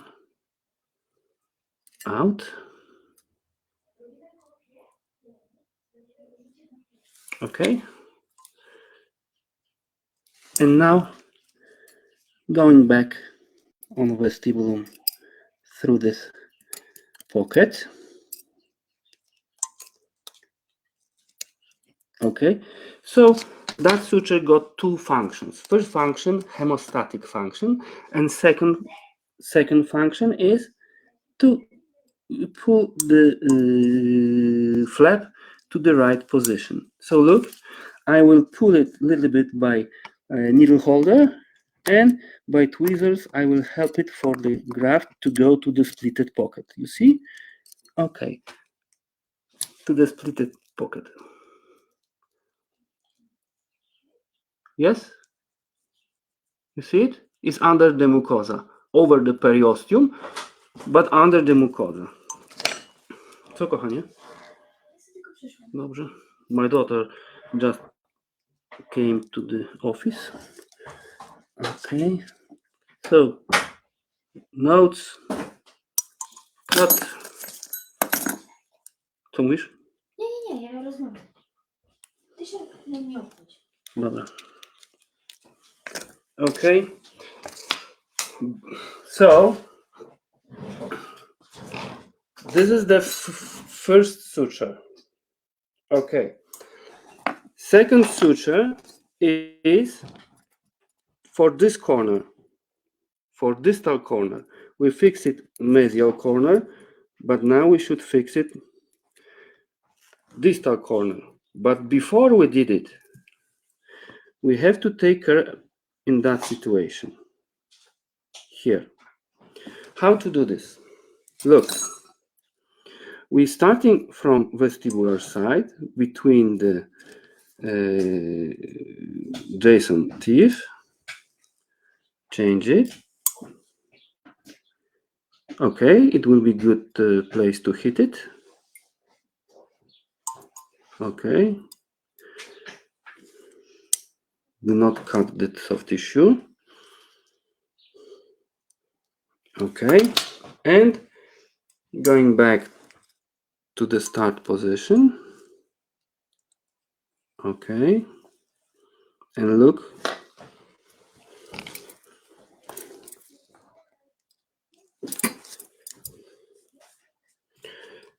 By these two sutures, we close the mesial gap between the flap and the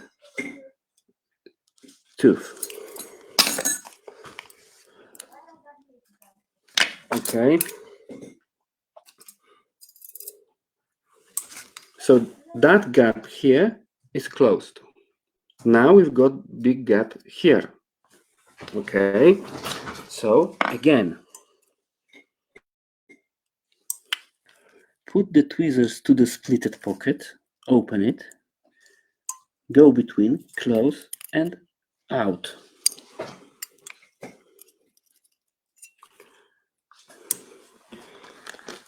Hit the corner and go out by one move, for example, to be a little bit faster.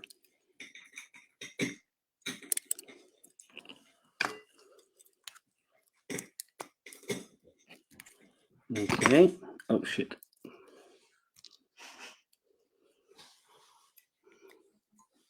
Zaraz będzie leciała druga godzina. To już kończę. Okay.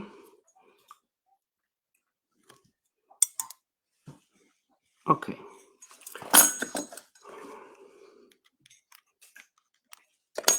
Okay, and same here. It should be stretched here.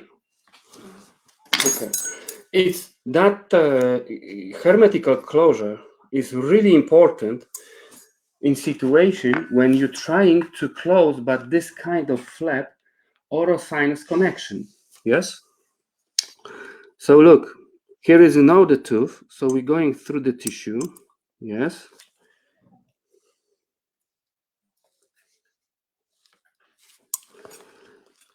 It should be pulling in that direction, So again, forgive me, inside, outside. Okay.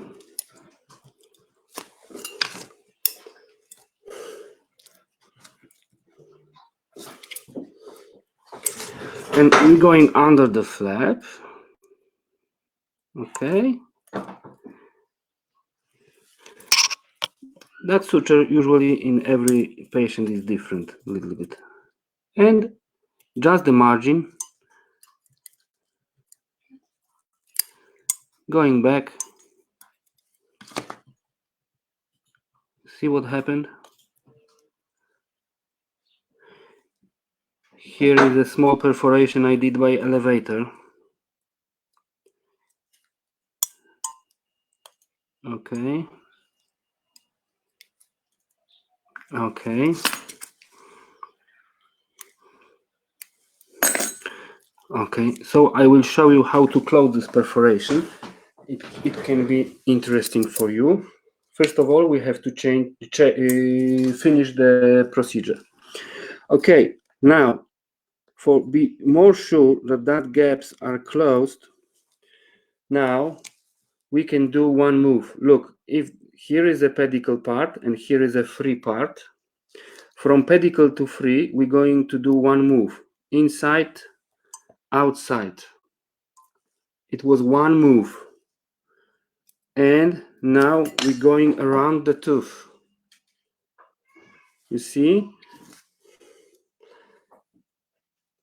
Pigs got the equator under the soft tissue, so the suture will slip out from the crown.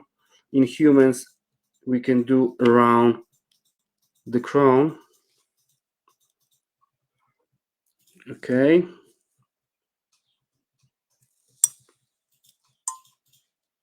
Perfect.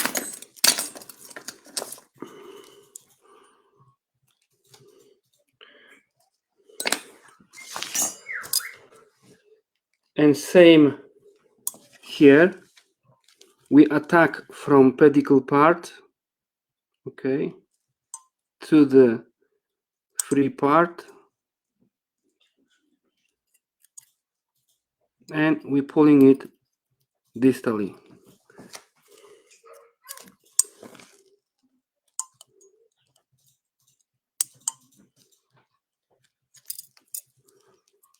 Okay. Oops. I'm out. I have to repeat it.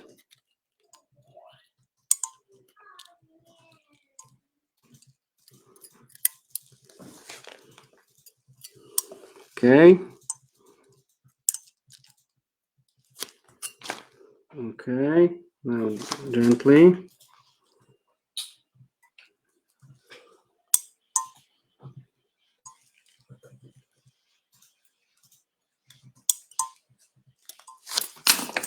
Okay.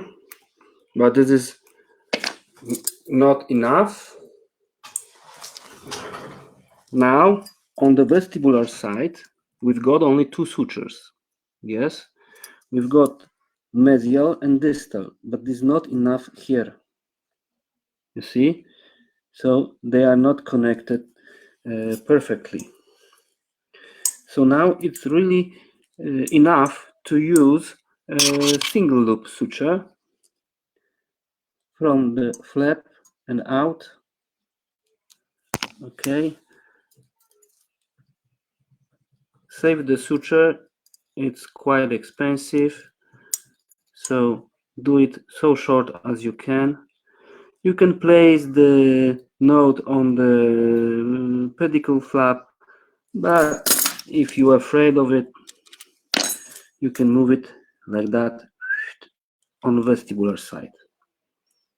Okay, and this is short end, so we have to take another suture. Again, 6-0.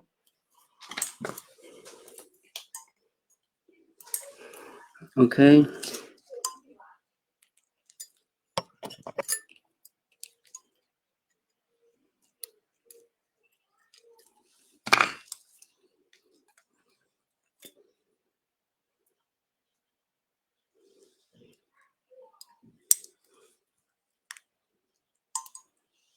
What is it? Okay.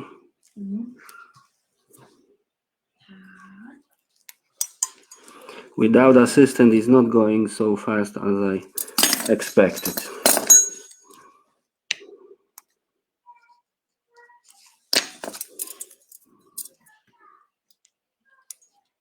Okay, and now, what about that papilla and that papilla? Okay, so look, we can do two types of sutures. First type is a cross suture, like that or like that, or between papillas, here and here. Okay, but that suture is quite dangerous, because that suture will separate the flap from the root. Okay, and will create the gap for bacteria or air leak. So cross sutures, everybody of us knows how to place them. So I will show you how to place that parallel sutures. Look, I'm starting from mucosa. Okay, and now to avoid the slicking the suture between the root and the flap, we can go through the flap again, and our suture will never ever slick between.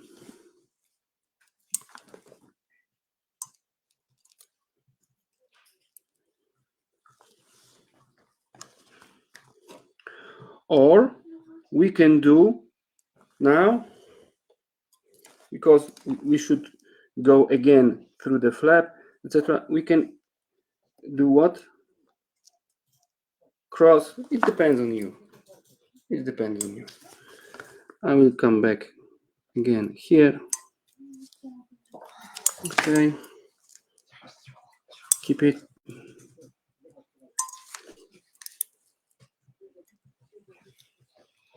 Okay. And if you want to save the suture, I will show you some trick like that. Look. Again, inside, outside.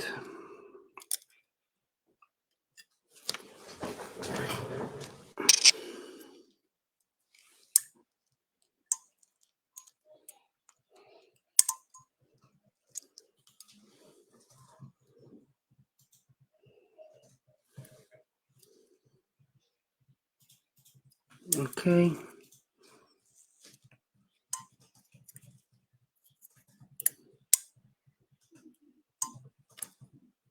Oh, it's not necessary. Okay. Look.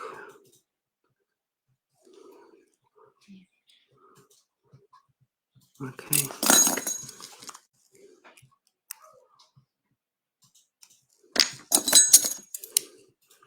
The last one over the flap.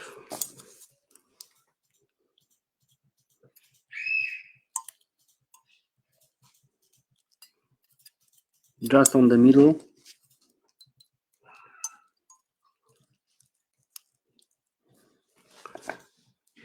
now, if you want to save the suture, look, I catch the end of the suture, and now needle holder is going to the wound, okay, but needle from the wound, and this the end kept by needle holder is very short.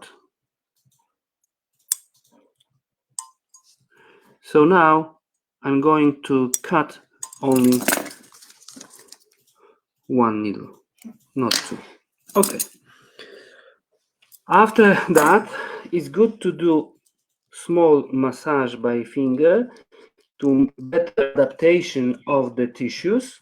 Yes, and of course we have to take care in that region. So, for example, suture here, parallel or cross sutures. It's up to you. It's up to you. Okay, but what we see here, we see really hermetical closure of the wound. Okay, I will switch my screen and small resuming of all information from that online hands-on course. Okay, so I will change my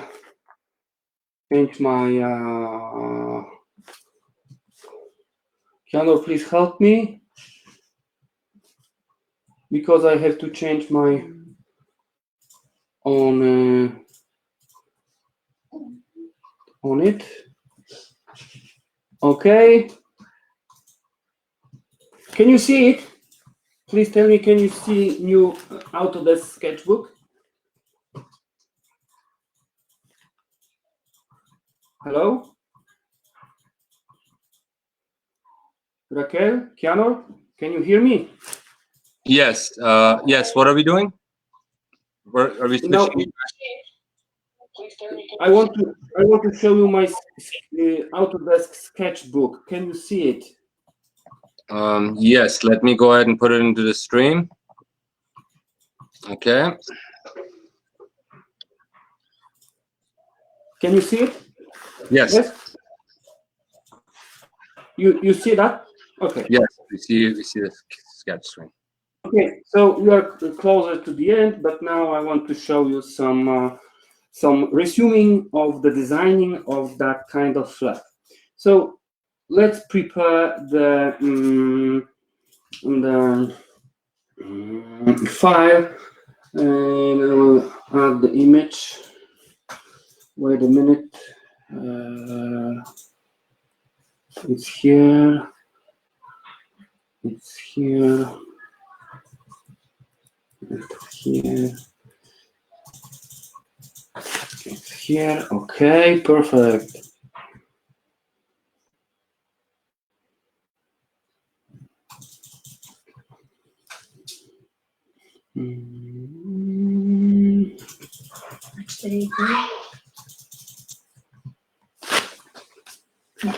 Okay, this is our hard palate. Yes, and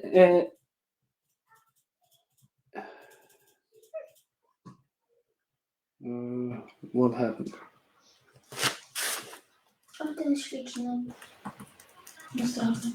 Okay, now look.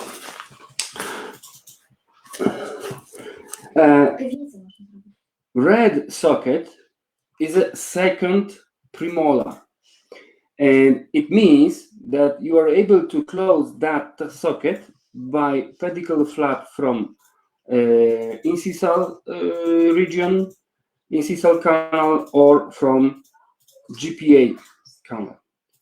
So now blue one should be closed from incisal artery. No, green one, forgive me, green one. Blue one from GPA. Okay. Red one from both. So now let's resume all informations. Look, we want to close the blue socket. Okay, as I told you, we should make the first incision one tooth closer the artery and 2 teeth far away from the artery. So this is our first incision to the bone. Okay, so first incision is to the bone. Second incision is splitting. We're going under the mucosa, just under the mucosa. Okay, over the GPA, under the mucosa. If our mucosa is thinner, our flap will be thicker. And now we have to measure the distance from mesial point to distal point, okay? So if that distance we can call x, so distance from here to here should be x plus 2 millimeters, okay? So first incision is to the bone, second incision is split, and third incision is after measuring x plus 2 millimeters, again to the bone, to the bone, to the bone, and here. So that thicker line is to the bone. Okay, and now we are able to close it like that. Understand me? Okay, so this is our move. All right. If we doing same procedure for green socket, I hope it will be able to completely change it. Okay. For green socket, we're doing like that. One tooth closer the artery and 2 teeth far away from the artery. Okay.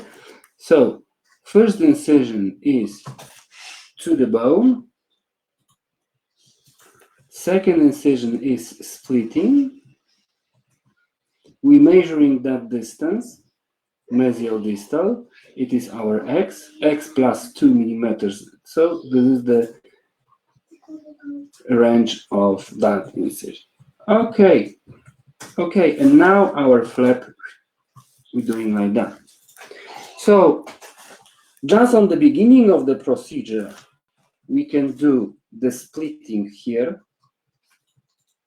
or just before suturing when we try to place and fix the flap in right position.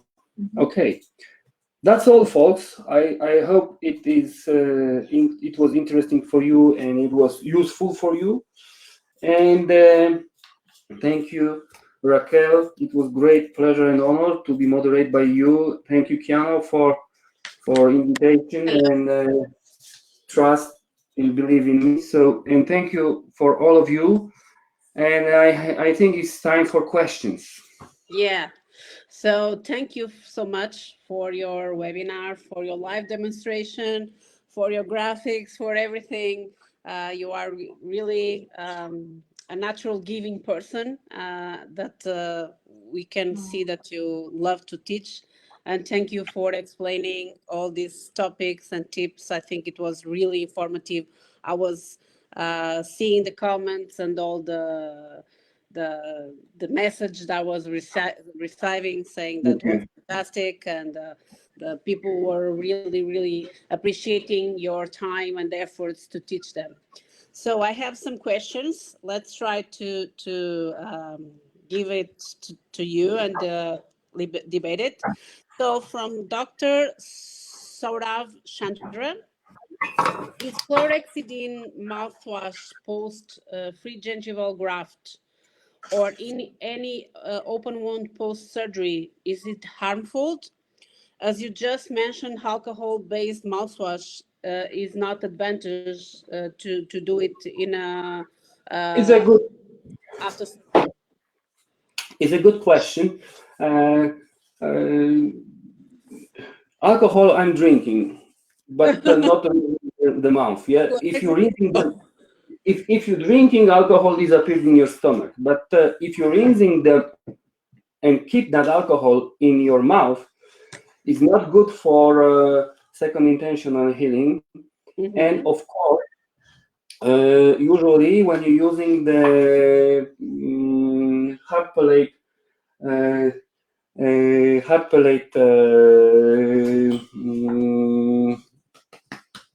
pedicle flap, forgive me, that flap is exposed, okay? Mm-hmm. So we should not paralyze the epithelialization and granulation. So chlorhexidine or, for example, hyperoxide water, it's not bad solution. But with alcohol, not, please, no. And the second thing is not necessary what kind of chemistry we're using, but how we rinsing. Please, you should educate your patient not rinsing mouth like that. Yeah. Because he doing a lot of force. Yes, too big force, he can destroy your suture, he can blow the liquid into yes, exactly. So no, only like that. Yeah, saying no. I say to my patients, put the water or put the exactly. Say no. Say no. It's good. I grab it. And I think it's better also the gel solution than the rinse solution after surgery, because the gel you don't have to mouth rinse and you don't have to gargle, so it's a better solution also. Not only chlorhexidine but other gels also like Blue M and others. Another question for Dr. Kemal Fenis. Which is the most easy flap to perform when you're starting in your practice? Yeah. This is not very easy to answer, but... Remind me the question? Which is the most easy flap to perform when you're starting your practice? Yes. My first flap in my life was a full flap from vestibular side. It was my first flap in life, but it doesn't mean it was the easiest. The easiest flap doesn't exist, because every kind of flap we can screw it. So I'm always told for my students that there is no simple procedure, because especially the biggest complications I saw after simple procedures. Exactly. So every procedure can be destroyed. So it's good really to practice on the animal jaws first, and then start to do it on humans. Yeah, totally agree. And many times in the complicated procedures, we are already expecting the complications. In the easy procedure, sometimes we're going like, okay, in the smooth. Hello. Hello, Natalie. How are you? Beautiful. What does it say? In Polish? She sent a big hook to you. Okay. Hello, darling. I met you once in, I think it was in LA 2 years ago. Yes, you were. Yes, you were a little one. Raquel, he's charming you with he's charming you with the little ones. Okay. Yeah. So another question, from Dr. Marcel Fundora. Regarding the soft tissue, how long do you wait between the palatal and the facial buccal intervention? When you do it like 2 times, how long do you wait for maturation of the tissue to do the second intervention? You know what? If I understood the question, I think so. Okay, so we've got the 3 stages of healing. This is inflammation, proliferation, and remodeling. And remodeling is going to stop around 6 months after. I'm talking about the soft tissue, not hard tissue. So it's really safe to do any other procedure in that region after half year. But from time to time, patient forced me to do it something faster. So I'm never ever ingurate in same place in shorter time than 3 months. Okay. The minimum. Yeah. Exactly. But there is another rule about the hard palate. We should remember that every surgery creates the scars, and visible or invisible scars. And if we're taking, for example, subepithelial connective tissue graft, and this is the same injury for the hard palate, like pedicle flap. So we should remember that we should not take the tissue from same place more than 2 times, because if we're doing third, fourth time, we creating asymmetry in filling, and we can create the soft tissue defect, I mean depression, and patient can be disappointed, and he will be thinking about us during date, marriage party or something like that. So it's good when the patient is going to forget about us. Yeah, I think it's a good idea also. Yeah. Another question from a friend of you that I know, that is a friend from school, Dr. Azazel Vigorhor, right? Oh, yes. I know you know him quite well. Yeah, what is the long-term stability of that vertical soft tissue augmentation on the case of the lateral incisor that was shown? The case was the one to try to develop interproximal papillas in reference to the interproximal bone height, because since there were no increase in the vertical bone height, how can you maintain only the soft tissue volume, or at least what will be the long-term success of this kind of procedure if you don't have the bones sustaining the soft tissue? I think it's that. This is the good question, and I'm still jealous that Azazel has got better English than me. So I hope I understood well what he wants to ask me. The problem is that soft tissue can disappear because of tension of the lips or the cheeks. So we can see it if we overgraft the vestibular part of the ridge. During few months it's still very thick, and after 1 or 2 years we see it's in a normal contour, is not overgrafted. But we've got one exception. If we create the scars between periosteum and mucosa, we should remember that scars got the permanent to the end of the life volume. We are going to be old and very tiny, but the scars to the end of the life look same. Exactly. So that case with pedicled inverted rolled periosteum, that rolled periosteum creates the scar tissue between bone and the surface of the mucosa. So and exactly. And if we are able to create the scars between periosteum and mucosa, we can control the volume. And this is for another lecture, because we can provoke the scars by special kind of collagen membranes. And unfortunately, the materials for soft tissue grafting like mucoderm or mucograft disappear completely after 2 years. So I don't know why they are still on the market. And in Göteborg 8 years ago, 6 years ago, forgive me, a lot of professors said that. So there's another tips and tricks how to do this. And of course, very good compacted soft tissue from tuberosity. Yes. So this Because is what we can tuberosity has the potential of growing. exactly. Yeah. Any So- question?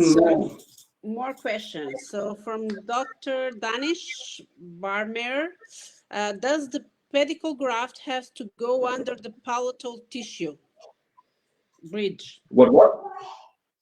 The question is, does the pedicle graft, I think is a rotation pedicle on the palate, have to go under the palatal tissue bridge? I don't Palatal. understand. I don't understand too. So let's pass through. Okay. From Dr. Salma Komerica, I think. What is your opinion, if you have experience, with partial demineralized dentin as grafting material?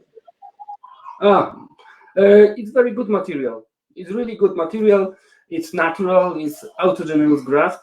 But and from time to time I'm doing it in my office. But I'm use really strict rules. Mm-hmm.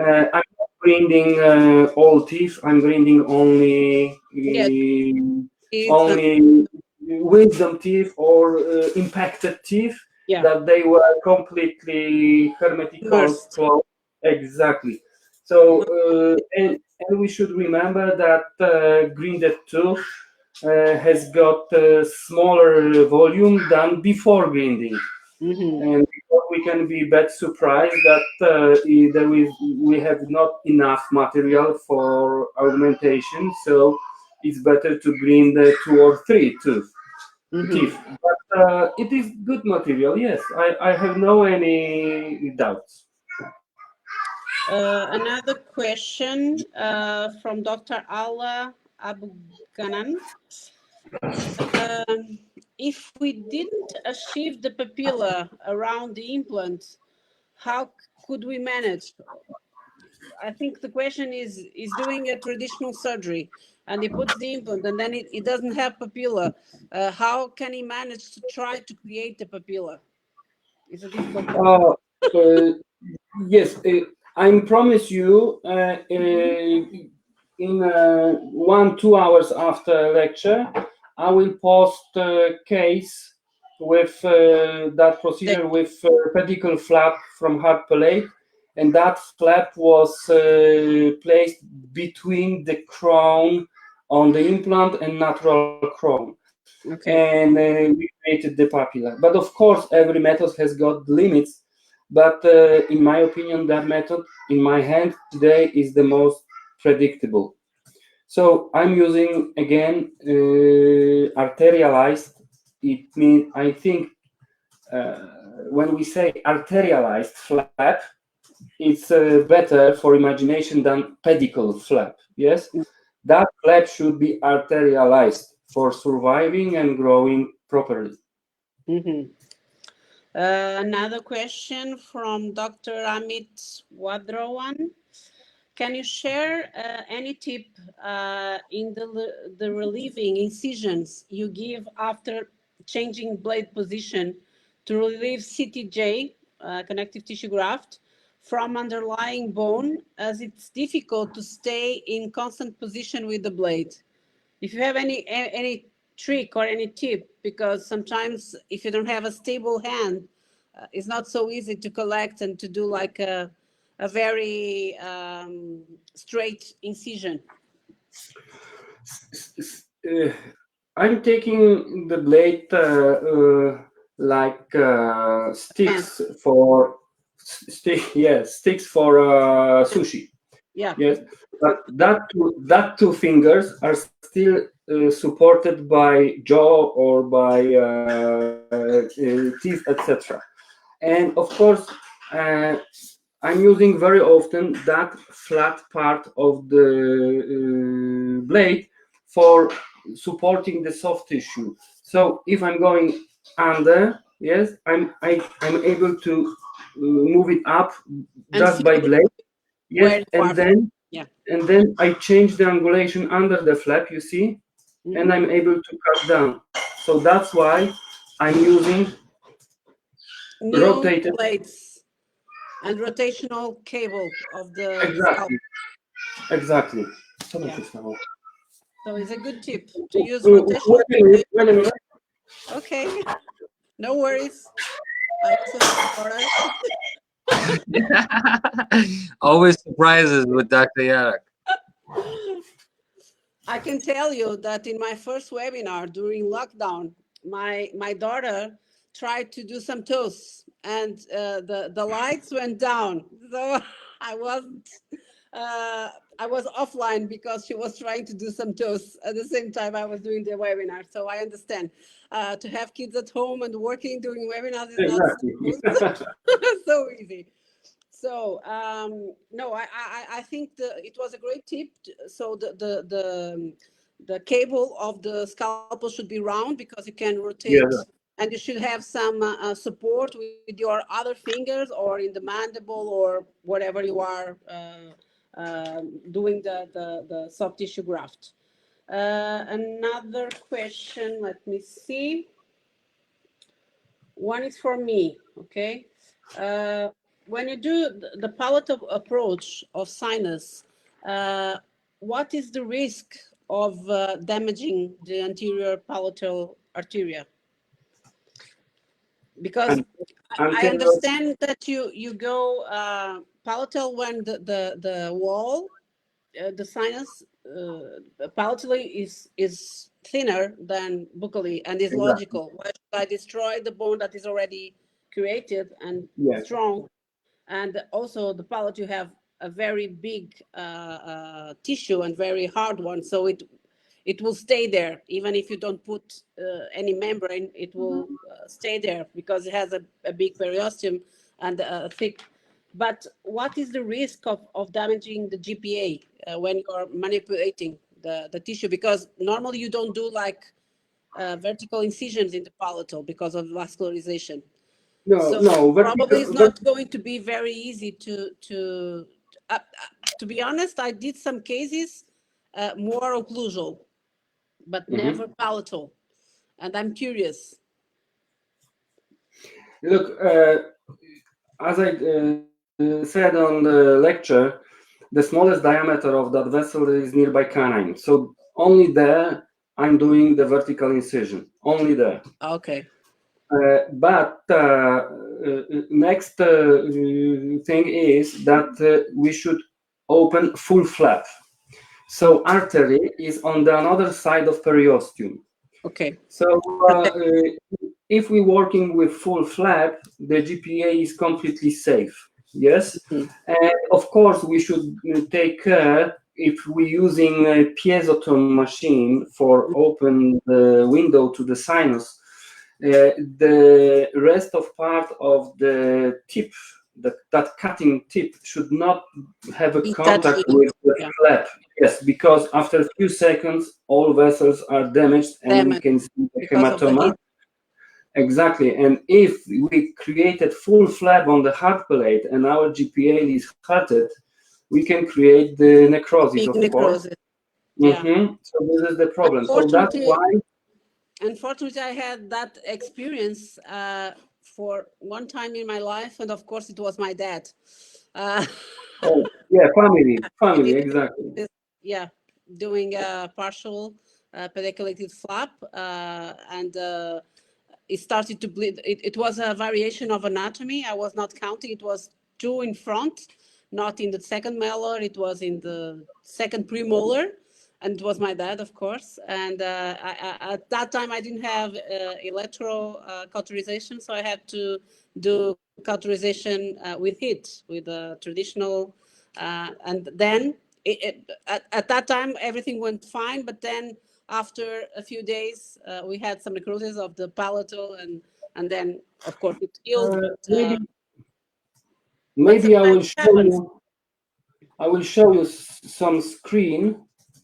Look, I hope you will see it. Can you see it? No, I think Kianor has to authorize or something because so Kianor, please hang on. I'm bringing it in. There. Bringing it in. Yeah. There we go. Can you see it now? Yeah. I'm seeing. Okay. Look. So we should bend our needle to the half circle, okay? from 3/8 to half circle. I'm using 3/0 polyfilament suture. I'm starting from here between M1 and M2, yes. And if here is a bleeding, I'm going a little bit closer to the foramen and hit the soft tissue to the bone, stick on the bone on another side of the GPA, go out from the soft tissue, again hit to the bone, slick on the bone under the periosteal artery. suture, but to try Exactly. to. Yes, yes. And Yeah, go but around the this tube. is not so easy when everything is bleeding. It's not so easy when it's So your if dad. you want to stop the bleeding, if you want to stop the bleeding before suturing, take the syringe and deponate one ampoule here. And you've got 2-3 minutes without any drop of blood. Here. It depends on the caliber of the artery. Sometimes it's pulsatil. It only happened me twice, thank God, in 18 Yeah, I years. know, but you should stop this pulsating and then close. So you can do it by finger, for example, yeah? Mm-hmm. Thank you. And Yeah. let me see. I think we have all the questions answered. Let me see. Yeah, I think so. I think I managed to give you all the questions from the audience. I see a lot of questions outside of the topic. So maybe Yeah. we can Then we if you can have time, if you we have can time, collect you that can go to question the for comments. another lectures. Yes. Yeah, or you can go to the comments, and if you have some spare time, I will try. I will try. So thank you, Radoslaw. It was really amazing. Thank you This time, you are really a generous person, and that You really too. are Thank passionate you. about teaching, like me.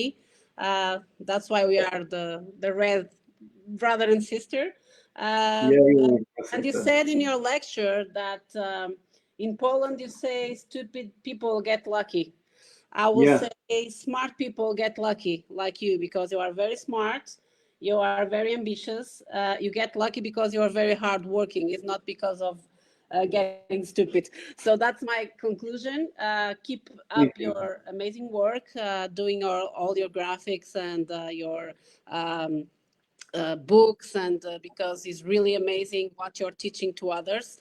And I hope we can see presentially soon, because I'm not seeing I you hope for too. at least 2 I years. wish. Maybe we can do something together in the future, like we planned before, but it didn't I happen. hope. Yeah. Yeah, so I hope I can By go to Poland. I never complicated been situation. to Poland.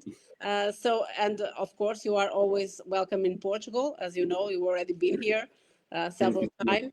And I really hope that you continue your legacy teaching people. And thank you for helping us in this goal of reaching 1 million doctors in this lockdown.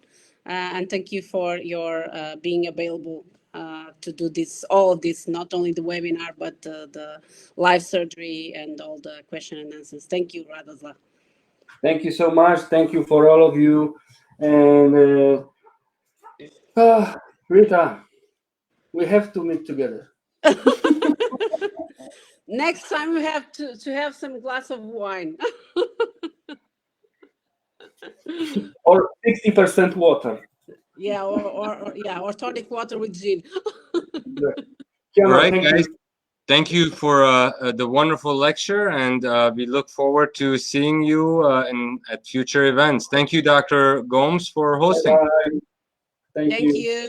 Bye-bye. See you in the next ones. See you tomorrow. Bye-bye. Bye-bye.